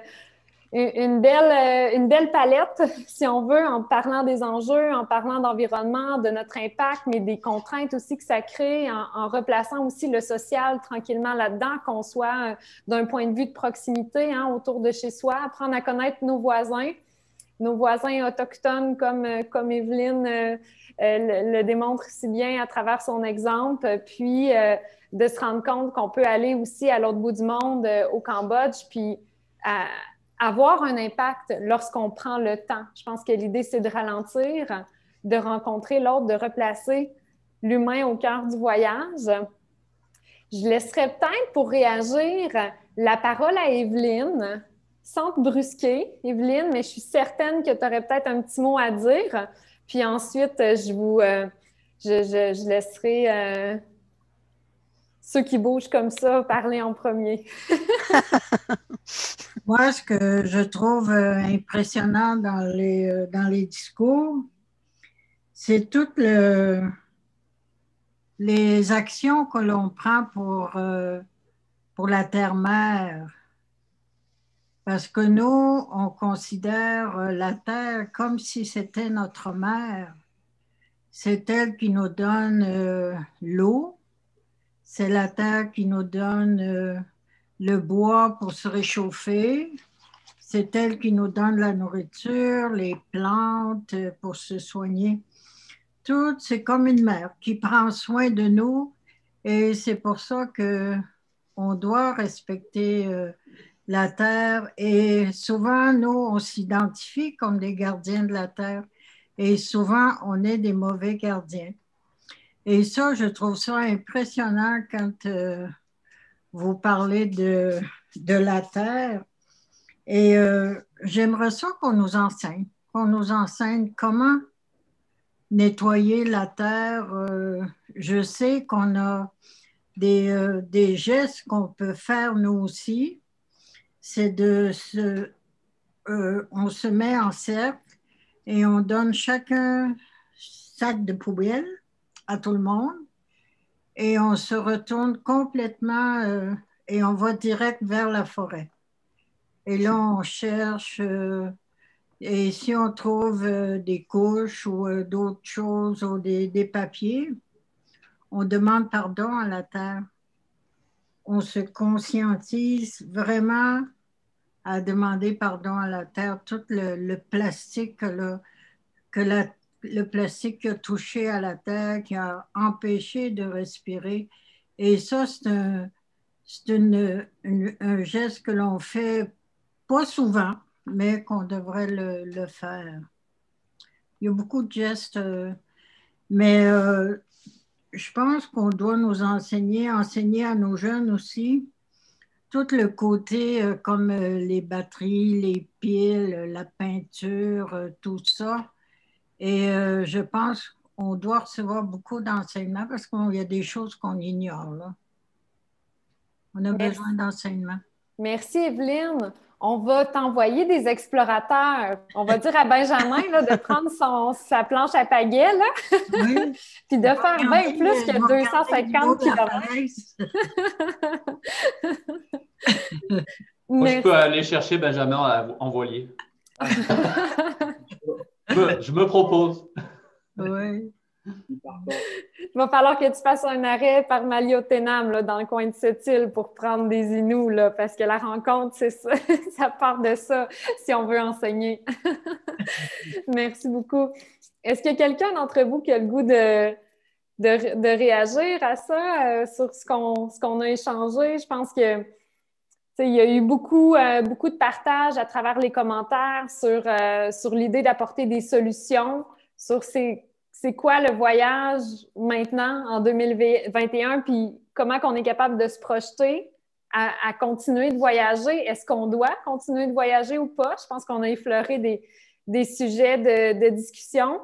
Dans mon cas, la rencontre avec les Inuits justifie tout à fait la pertinence de remettre l'humain au cœur de nos déplacements, de prendre le temps d'aller rencontrer l'autre, peu importe à l'endroit où on se situe. Puis je pense que comme Charles disait en début, le voyage, c'est pas une destination, c'est un chemin. C'est aussi ce qu'on a vécu à travers vos expériences, Benjamin puis Richard, puis Éric aussi, à finalement prendre ancrage en Asie alors que tu étais juste de passage. Je pense que c'est toutes des rencontres qui nous marquent. Est-ce que, si je vous demande, Charles? Moi, je pense que pour revenir sur ce que disait Éric, puis ce que tu disais, c'est que je pense qu'encore là, la planète s'éteint tout. Et même si on doit promouvoir la capacité de connaître nos voisins et le voyage local, on ne peut pas oublier toutes les communautés qui aujourd'hui souffrent de manière extrême. Là, Éric parlait du Cambodge, mais dans le chat, on a parlé de l'Afrique de l'Est, de Madagascar, tous des lieux qui sont ouverts aux voyageurs et qu'on oublie très, très rapidement. Évidemment, chacun a ses propres problèmes, comme le disait Éric, là. Mais je pense que oui, je pense qu'il faut continuer à voyager. Il y a beaucoup de bénéfices à voyager. La compréhension de l'autre, la compréhension des écosystèmes, finalement des conséquences des actes qu'on a, nous, de notre côté. Et les plus gros consommateurs de carbone, ce n'est pas à Madagascar ou au fin fond de l'Amazonie. Quoi qu'en ce moment, avec le Brésil, c'est différent, là, mais au fin fond de certains territoires, on est des gros consommateurs de carbone au-delà de seulement voyager, c'est-à-dire ça va bien au-delà de ça. Et je pense de voir l'impact sur des territoires comme certaines petites îles, là, les Tuamotu, entre autres, qui, avec 20 cm de plus ou 30 cm, sont amenés pour certains territoires quasiment à disparaître. Je pense qu'on doit considérer le fait qu'on fait partie d'un tout, puis que voyager peut permettre d'amener beaucoup de bénéfices par rapport à cet ensemble. C'est ma vision. Merci Charles. Daniel? Peut-être un point de vue sur la question de la mesure des impacts. L'avantage qu'on a avec l'avancement de la connaissance sur les impacts environnementaux, c'est qu'on est de mieux en mieux capable de les mesurer. On peut avoir une perspective aussi vers l'avenir, même si on sait que nos calculs n'ont pas tenu la route les derniers, en tout cas, et qu'à cause du manque d'action planétaire, on se retrouve avec une perspective de réchauffement plus importante qu'on avait cru, mais ce n'est pas une question de problème de mesure à ce moment-là, c'est une question de volonté politique ou de capacité dans certains cas. Mais ceci dit, je voudrais juste revenir sur la question de comment on fait pour respecter les milieux naturels, parce que souvent on va évoquer la capacité de support, puis c'est une mesure en fait qui ne tient pas la route. Hein. Je ne sais pas si on est au courant que en fait cette mesure-là, on se l'est donnée, mais scientifiquement, on n'est pas capable vraiment d'évaluer la capacité de support d'un milieu naturel.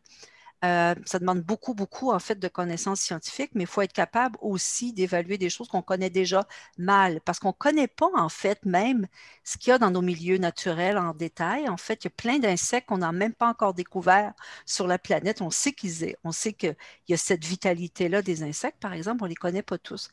Fait que je voudrais juste apporter ce propos sur la question de la capacité de support, parce que j'imagine que ceux qui organisent des voyages et qui amènent des gens dans les communautés doivent être capables de se préoccuper de cette question-là, mais ils se basent sur quoi pour évaluer le point limite par rapport au nombre de personnes qu'on peut amener, par rapport au type d'activité qu'on peut avoir sur un secteur, etc., etc.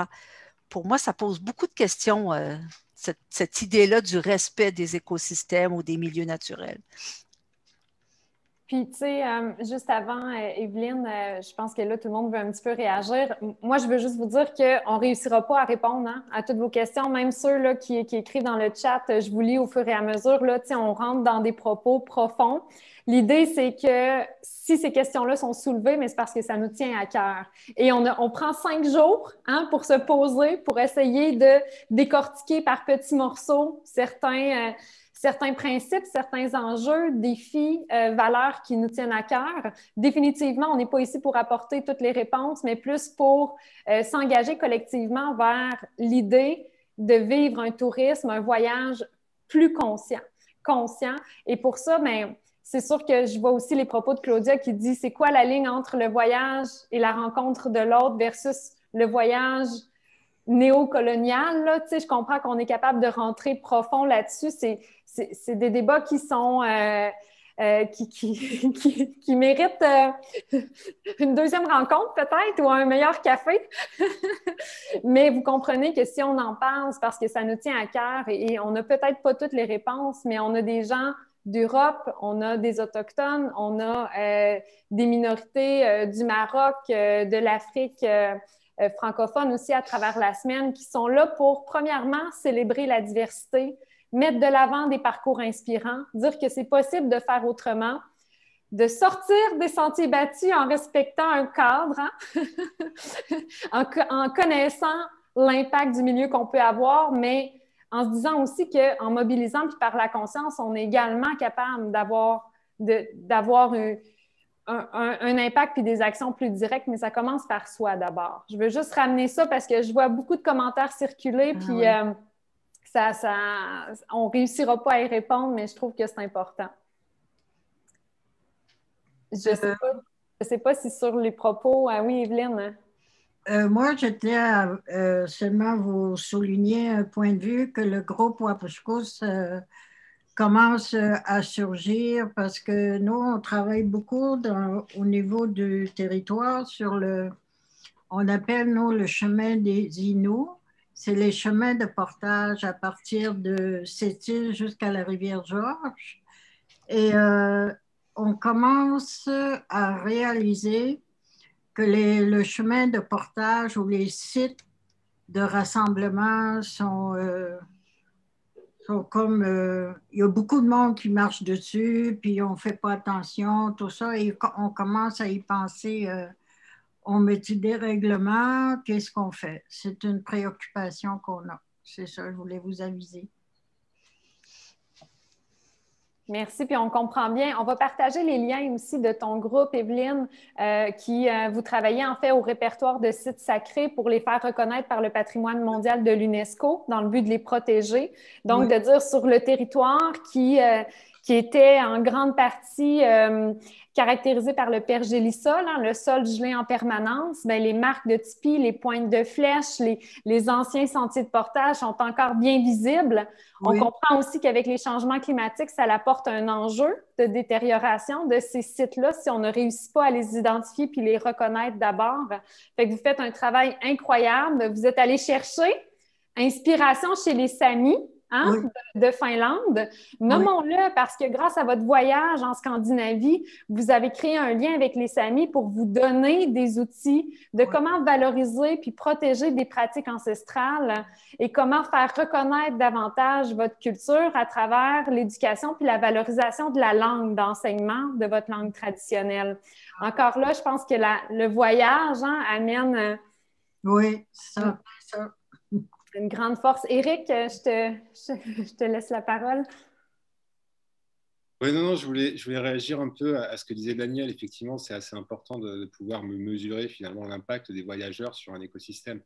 Moi, ce dont je parlais était plus quelque chose qui n'a pas vraiment grand-chose à voir si on est dans la province cambodgienne ou dans les forêts indonésiennes, etc.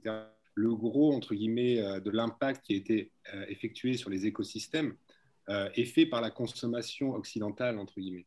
C'est-à-dire que dans les forêts, par exemple, dans beaucoup de forêts en Indonésie, la consommation de Nutella, d'huile de palme, etc., fait en sorte que leur écosystème est extrêmement dévasté. Au Cambodge, là où je vivais, entre guillemets, à Koh Pong Cham, aujourd'hui, il n'y a quasiment plus de forêt. Avant, il y avait des tigres. Et tout ça, entre guillemets, le Cambodge a perdu, je crois, 50% de sa forêt en l'espace d'une trentaine ou une quarantaine d'années. Et ça, c'est le fruit alors, de la consommation occidentale de bois, mais aussi de la consommation asiatique, chinoise en l'occurrence, de bois.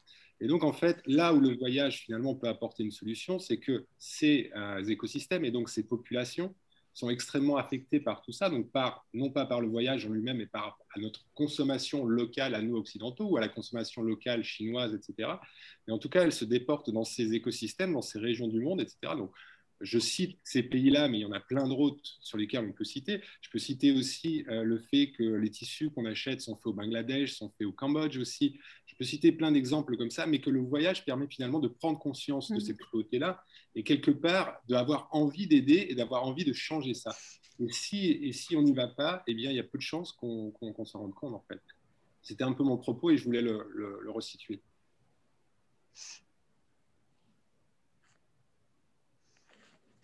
Vas-y, Richard. C'est une sacrée question, l'équilibre. Je donne l'exemple cette année, Moussouanipi, où on va avoir 2 groupes. La période pour y aller est très, très restreinte. Hein, donc, on y va au mois de septembre. Est-ce qu'on aurait pu avoir un 3e groupe? Parce qu'on en a quand même parlé un peu dans les médias. Ben, nous, on s'est entendu avec la famille, avec quoi ils étaient confortables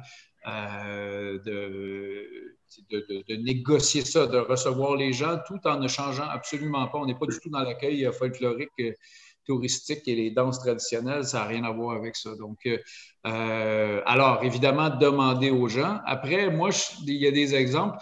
Je suis toujours, je vais dire quelque chose d'un peu monstrueux. Je trouve que Las Vegas, c'est un endroit fantastique pour les amateurs de plein air parce que ça a tellement concentré la destruction dans un endroit que ça a laissé le reste tranquille autour. Défendable. Les magasins de plein air sont ouverts 24 heures par jour. Fait que bon, mais tout ça pour dire que quand même, moi, en voyageant beaucoup, par exemple, je vous parlais beaucoup du Népal, il y a des endroits très connus comme l'Annapurna, où il y a jusqu'à 90 000 personnes par année qui le font. Et ça a détruit beaucoup la culture, les sentiers et tout ça. Bon, mais le fait de concentrer un endroit, ça a laissé le reste tranquille. Donc, je suis un peu content qu'il y ait des endroits qui attirent beaucoup l'attention pour ne pas trop parler du reste. Comment on fait pour ne pas trop parler du reste, mais que ça ne soit pas oublié? Ça, c'est plus compliqué, par exemple. Les gorilles en Ouganda, par exemple, ça coûte très cher. C'est un peu élitiste. Là. On est rendu peut-être à 1 000 $ pour une journée. Mais la réalité, c'est que quand même, ce tourisme-là a permis de stopper la destruction de l'environnement parce que les gens se sont dit, ben, si on laisse passer les braconniers, on ne retient rien. Alors que là, ben, ça profite un peu autour. On verra dans 50 ans si on a sauvé les gorilles de montagne. Moi, je peux dire que j'ai trouvé que c'était un exemple qui semblait fonctionner. Mais ce n'est pas facile de trouver cet équilibre-là.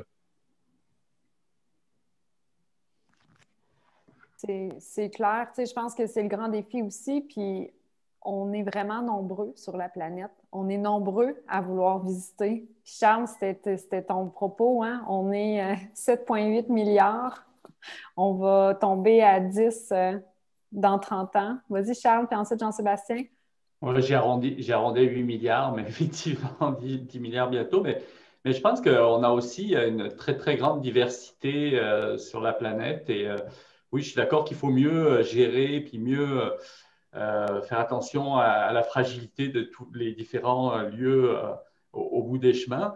Mais je pense qu'il y a quand même un aspect positif à pouvoir, moi j'appelle ça sortir de l'autoroute. On m'a posé la question récemment, qu'est-ce que devait être le tourisme durable au Québec? J'ai juste dit, c'est pas compliqué, il suffit de sortir de l'autoroute qui fait Ottawa, Montréal, Gaspé, et puis au sud ou au nord, on passe à 20 ou 30 kilomètres, puis il y a plein de belles petites initiatives. Après, mieux répartir ce flux touristique, de toute façon, il va y avoir des réponses un peu qui vont venir avec le coût des activités touristiques et de l'aviation lorsque ça va redémarrer, mais mieux répartir parce que le territoire est immense. Puis là, je parle juste de la terre, je ne compte même pas les 4/5 d'eau qu'on a autour de nous. Là. Donc, mais il y a moyen, mais Richard, tu as tout à fait raison. Je pense qu'il faut être très sensible à faire attention de ne pas organiser un tourisme de masse hors sentier battu, mais de garder justement cette notion d'authenticité et de protection des écosystèmes là, à l'intérieur de ce mode de voyage là, qu'on veut plus conscient et durable. Oui. Ben, merci tout le monde, c'est vraiment intéressant. Puis c'est de voir l'échange qu'on a là-dedans. Puis je pense qu'à la fin de la journée, on est tous bien intentionnés, ou du moins, je pense qu'on peut assumer que les gens le sont. Partons de que l'humain est bon, je pense qu'en tout cas, moi, je l'accepte de cette manière-là. Puis devant les bonnes informations, on risque de prendre les bonnes décisions. Comment qu'on influence le changement? Comment qu'on amène les gens? On parle du voyage. Ben oui, il y a les lois. Puis il y a l'autre possibilité, à mon avis, c'est de montrer l'exemple, ou du moins montrer un chemin. Célébrer cette diversité-là. On vit dans une société où est-ce que c'est polarisé, où est-ce que justement, on parlait tantôt des océans, mais on a fait un gros débat sur les pailles en plastique qui représentent 0,04% selon un documentaire que j'ai vu récemment du plastique dans les océans, alors que les filets des pêcheurs, c'est pas loin de 50%. Mais on en entend moins parler. Donc, l'humain, il est rempli de paradoxes. On fait partie du problème. Puis, on parle de développement durable. Un développement ne peut pas être si durable que ça. Développons pas, on va être plus durable. Voyageons pas. Maintenant, je pense que c'est un investissement. Puis, chez Vaolo, ben, on essaie de créer cette bibliothèque-là. Comme Charles le dit, si on répertorie bien tous les lieux sur la planète, ben, on va répartir notre empreinte. Puis, je pense que c'est souvent, les gens qui sont un peu en mode flight bashing sont souvent les gens qui ont voyagé le plus. Comment peut-on inspirer le changement? Comment qu'on change? Comment qu'on change le regard sur notre société? Comment quelque chose a été accessible, là, ou du moins acceptable, là, 50, 100 ans, puis qu'elle n'est plus aujourd'hui? Ben, je pense que ça commence par des discussions comme celle-ci. Puis je pense que le but de Vaolo, c'est de créer ce lieu-là. Puis si toi, tu commences à explorer, tu es rendu là, puis l'autre est rendu un peu plus loin, puis au moins, puis qu'est-ce qu'on peut se rajouter par la suite dans nos manières de voyager? Un calculateur d'empreinte? Est-ce qu'on peut compenser en voyageant d'une manière différente? Je pense que c'est un peu l'invitation que tout le monde semble avoir. Puis j'aime ça aussi, aller prendre, pas des cafés, mais plus des petits drinks. Je suis capable de voyager pour toutes les différentes raisons. Comme tantôt, Benjamin, j'étais avec toi dans ces festivals-là il n'y a pas si longtemps. Peut-on juste faire mieux? Je pense que c'est un peu... Puis chacun commence à un endroit, puis Je pense qu'il faut juste faire attention de ne pas polariser la discussion parce que sinon, il y a des gens qui vont juste abandonner, qui n'essaieront pas de faire mieux. Je pense, moi, c'est là que je le vois. Je vois dans les différentes discussions on essaie de tellement être pur. On peut-tu juste, mais je reviens encore à toi, tu as dit, mais moi, je vais l'essayer. Tu as le talent et l'humour de le documenter pour inspirer les gens, mais tant mieux. Mais je pense qu'on peut tout être une petite source de changement puis faire un petit pas dans la bonne direction. Moi, je pense que je ne voulais pas t'interrompre, Benjamin, mais au pire, je te laisse réagir après. Mais tu sais, ce que je retiens un petit peu de nos échanges, puis tu sais, je vois dans la discussion que la Terre-Mère revient beaucoup, tu sais, on aime beaucoup présenter la nature comme le plus vieux département de recherche et développement, hein, qui date de 3,8 milliards d'années d'adaptation, de pistes de solutions, de création, d'innovation. Puis j'ai envie de dire que elle est en partie là, la réponse, de dire, mais comment c'est possible à travers nos voyages, à travers notre quotidien, à travers le parc, notre cour arrière, de prendre le temps d'observer la nature, de prendre le temps de vouloir sortir de sa zone de confort pour s'inspirer du département naturel des forêts, de la mer pour Charles, parce qu'on va y mettre une touche de bleu là-dedans. Mais comment c'est possible de s'inspirer de la nature pour trouver des solutions innovantes à nos enjeux de société? Puis le voyage, le déplacement en fait partie. Tu sais, on parlait, je lisais récemment justement, tu sais, la perte de biodiversité puis la cueillette responsable, comme quoi, tu sais, si avant de cueillir une plante, il faut vraiment s'assurer que cette plante-là, on va la consommer puis de bien l'identifier. Puis au final, il y a 30 chevreuils par kilomètre carré à Longueuil, au sud de Montréal. Puis toutes ces plantes-là, vulnérables et menacées, sont en train de se faire piétiner par les chevreuils. Fait qu'on est dans un écosystème, on interagit avec la nature et nos déplacements, même dans notre quotidien, on a un impact. Mais comment c'est possible de s'ouvrir puis d'essayer d'innover par des solutions innovantes, puis innover par des solutions innovantes, oui, c'est très bien dit, mais de s'inspirer avec des idées différentes qui peuvent venir de nos rencontres, dans nos déplacements, de nos voyages, puis de notre ouverture de vouloir faire mieux, puis de prendre soin du territoire, parce qu'en le vivant, on réalise qu'il est beaucoup plus grand que nous. Hein? Quand on prend le temps de s'émerveiller, c'est prouver qu'on se détache de soi, puis qu'on se met à vouloir prendre plus soin de la terre autour de nous, puis des gens qu'on rencontre. Puis je pense qu'à quelque part, il y a quelque chose de prendre le temps, peu importe. Tu sais, ça commence par soi. On ne peut pas changer le monde. Puis il ne faut pas vouloir changer le monde parce qu'après ça, on les blase puis ils nous enlèvent de groupes de discussion d'amis parce qu'ils ne veulent plus vous entendre parler. Mais par contre, quand on se met à poser des actions concrètes puis inspirer les gens, comme tu fais, Benjamin, comme tu fais, Richard, à travers les voyages, en guidant puis en montrant les bonnes pratiques, comme tu fais, Daniel, en enseignant aussi, en donnant de la formation sur l'impact qu'on a en nature. Même chose à travers tes projets, Éric. Je pense qu'on réussit à mobiliser des gens. Puis l'idée du sommet aujourd'hui, puis cette semaine, c'est de créer une communauté pour se dire, hey, tout ensemble, on a une force de changer les choses puis de transformer le voyage de demain en voyage conscient. Donc, j'espère que c'est quelque chose qui résonne en vous. Ça fait déjà 2 heures, mais je me permets quand même juste de vous demander le mot de la fin rapidement. Un grand message, une phrase, quelque chose pour vous qui est important. Ça peut être un mot, une phrase. Je ne vous nommerai pas, je vous laisse vous nommer vous-même. Evelyne, tu es capable. Oui. Innu veut dire un être humain. Ça veut dire vous êtes des Inuits, vous êtes des êtres humains. Et moi, en plus, je suis de la nation Innu. Ça veut dire on doit prendre soin de la terre-mère.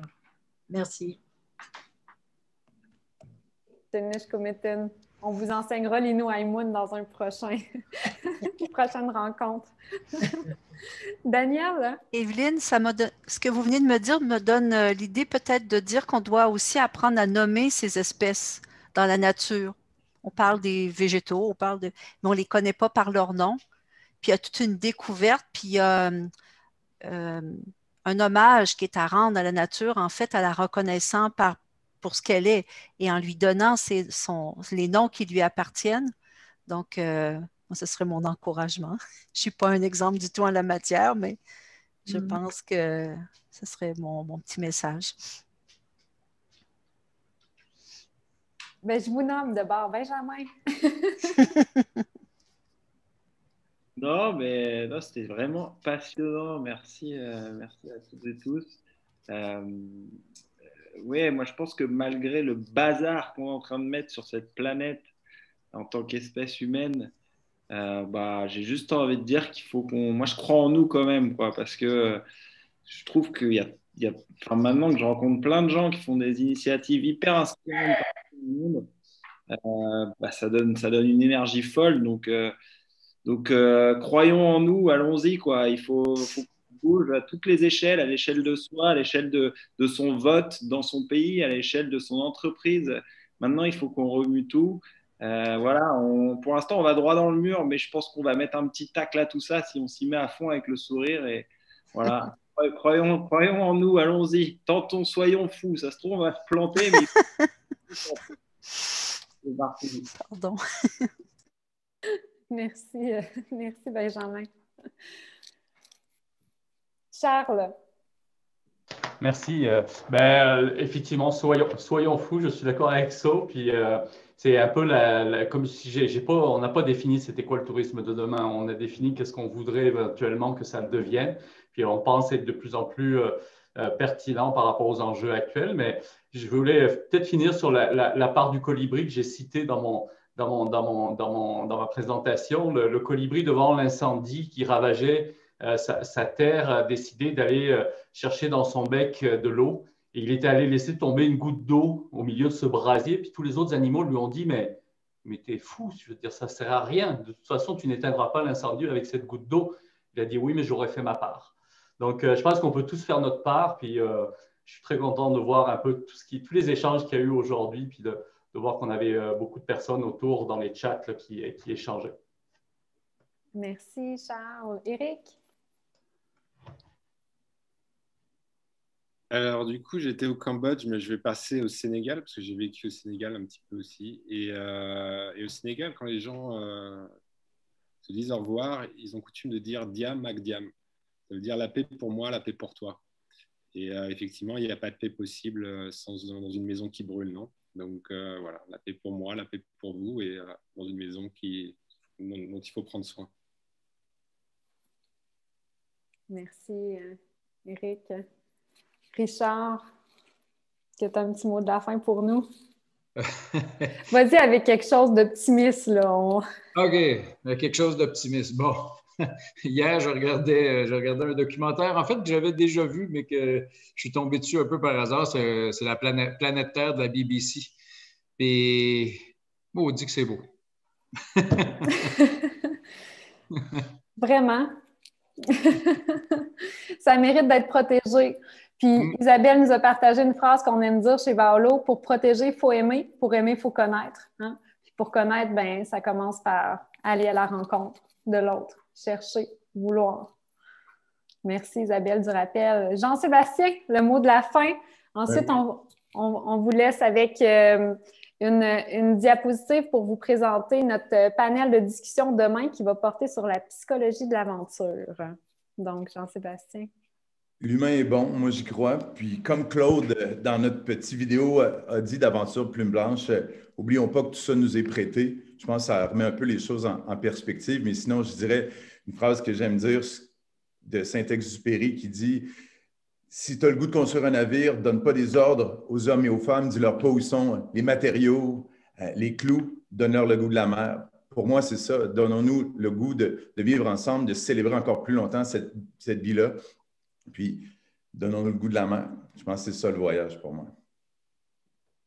Puis vous, dans votre salon, un peu partout, là, à travers la francophonie, on espère que vous avez le goût de la mer, mais que vous avez le goût aussi de faire mieux.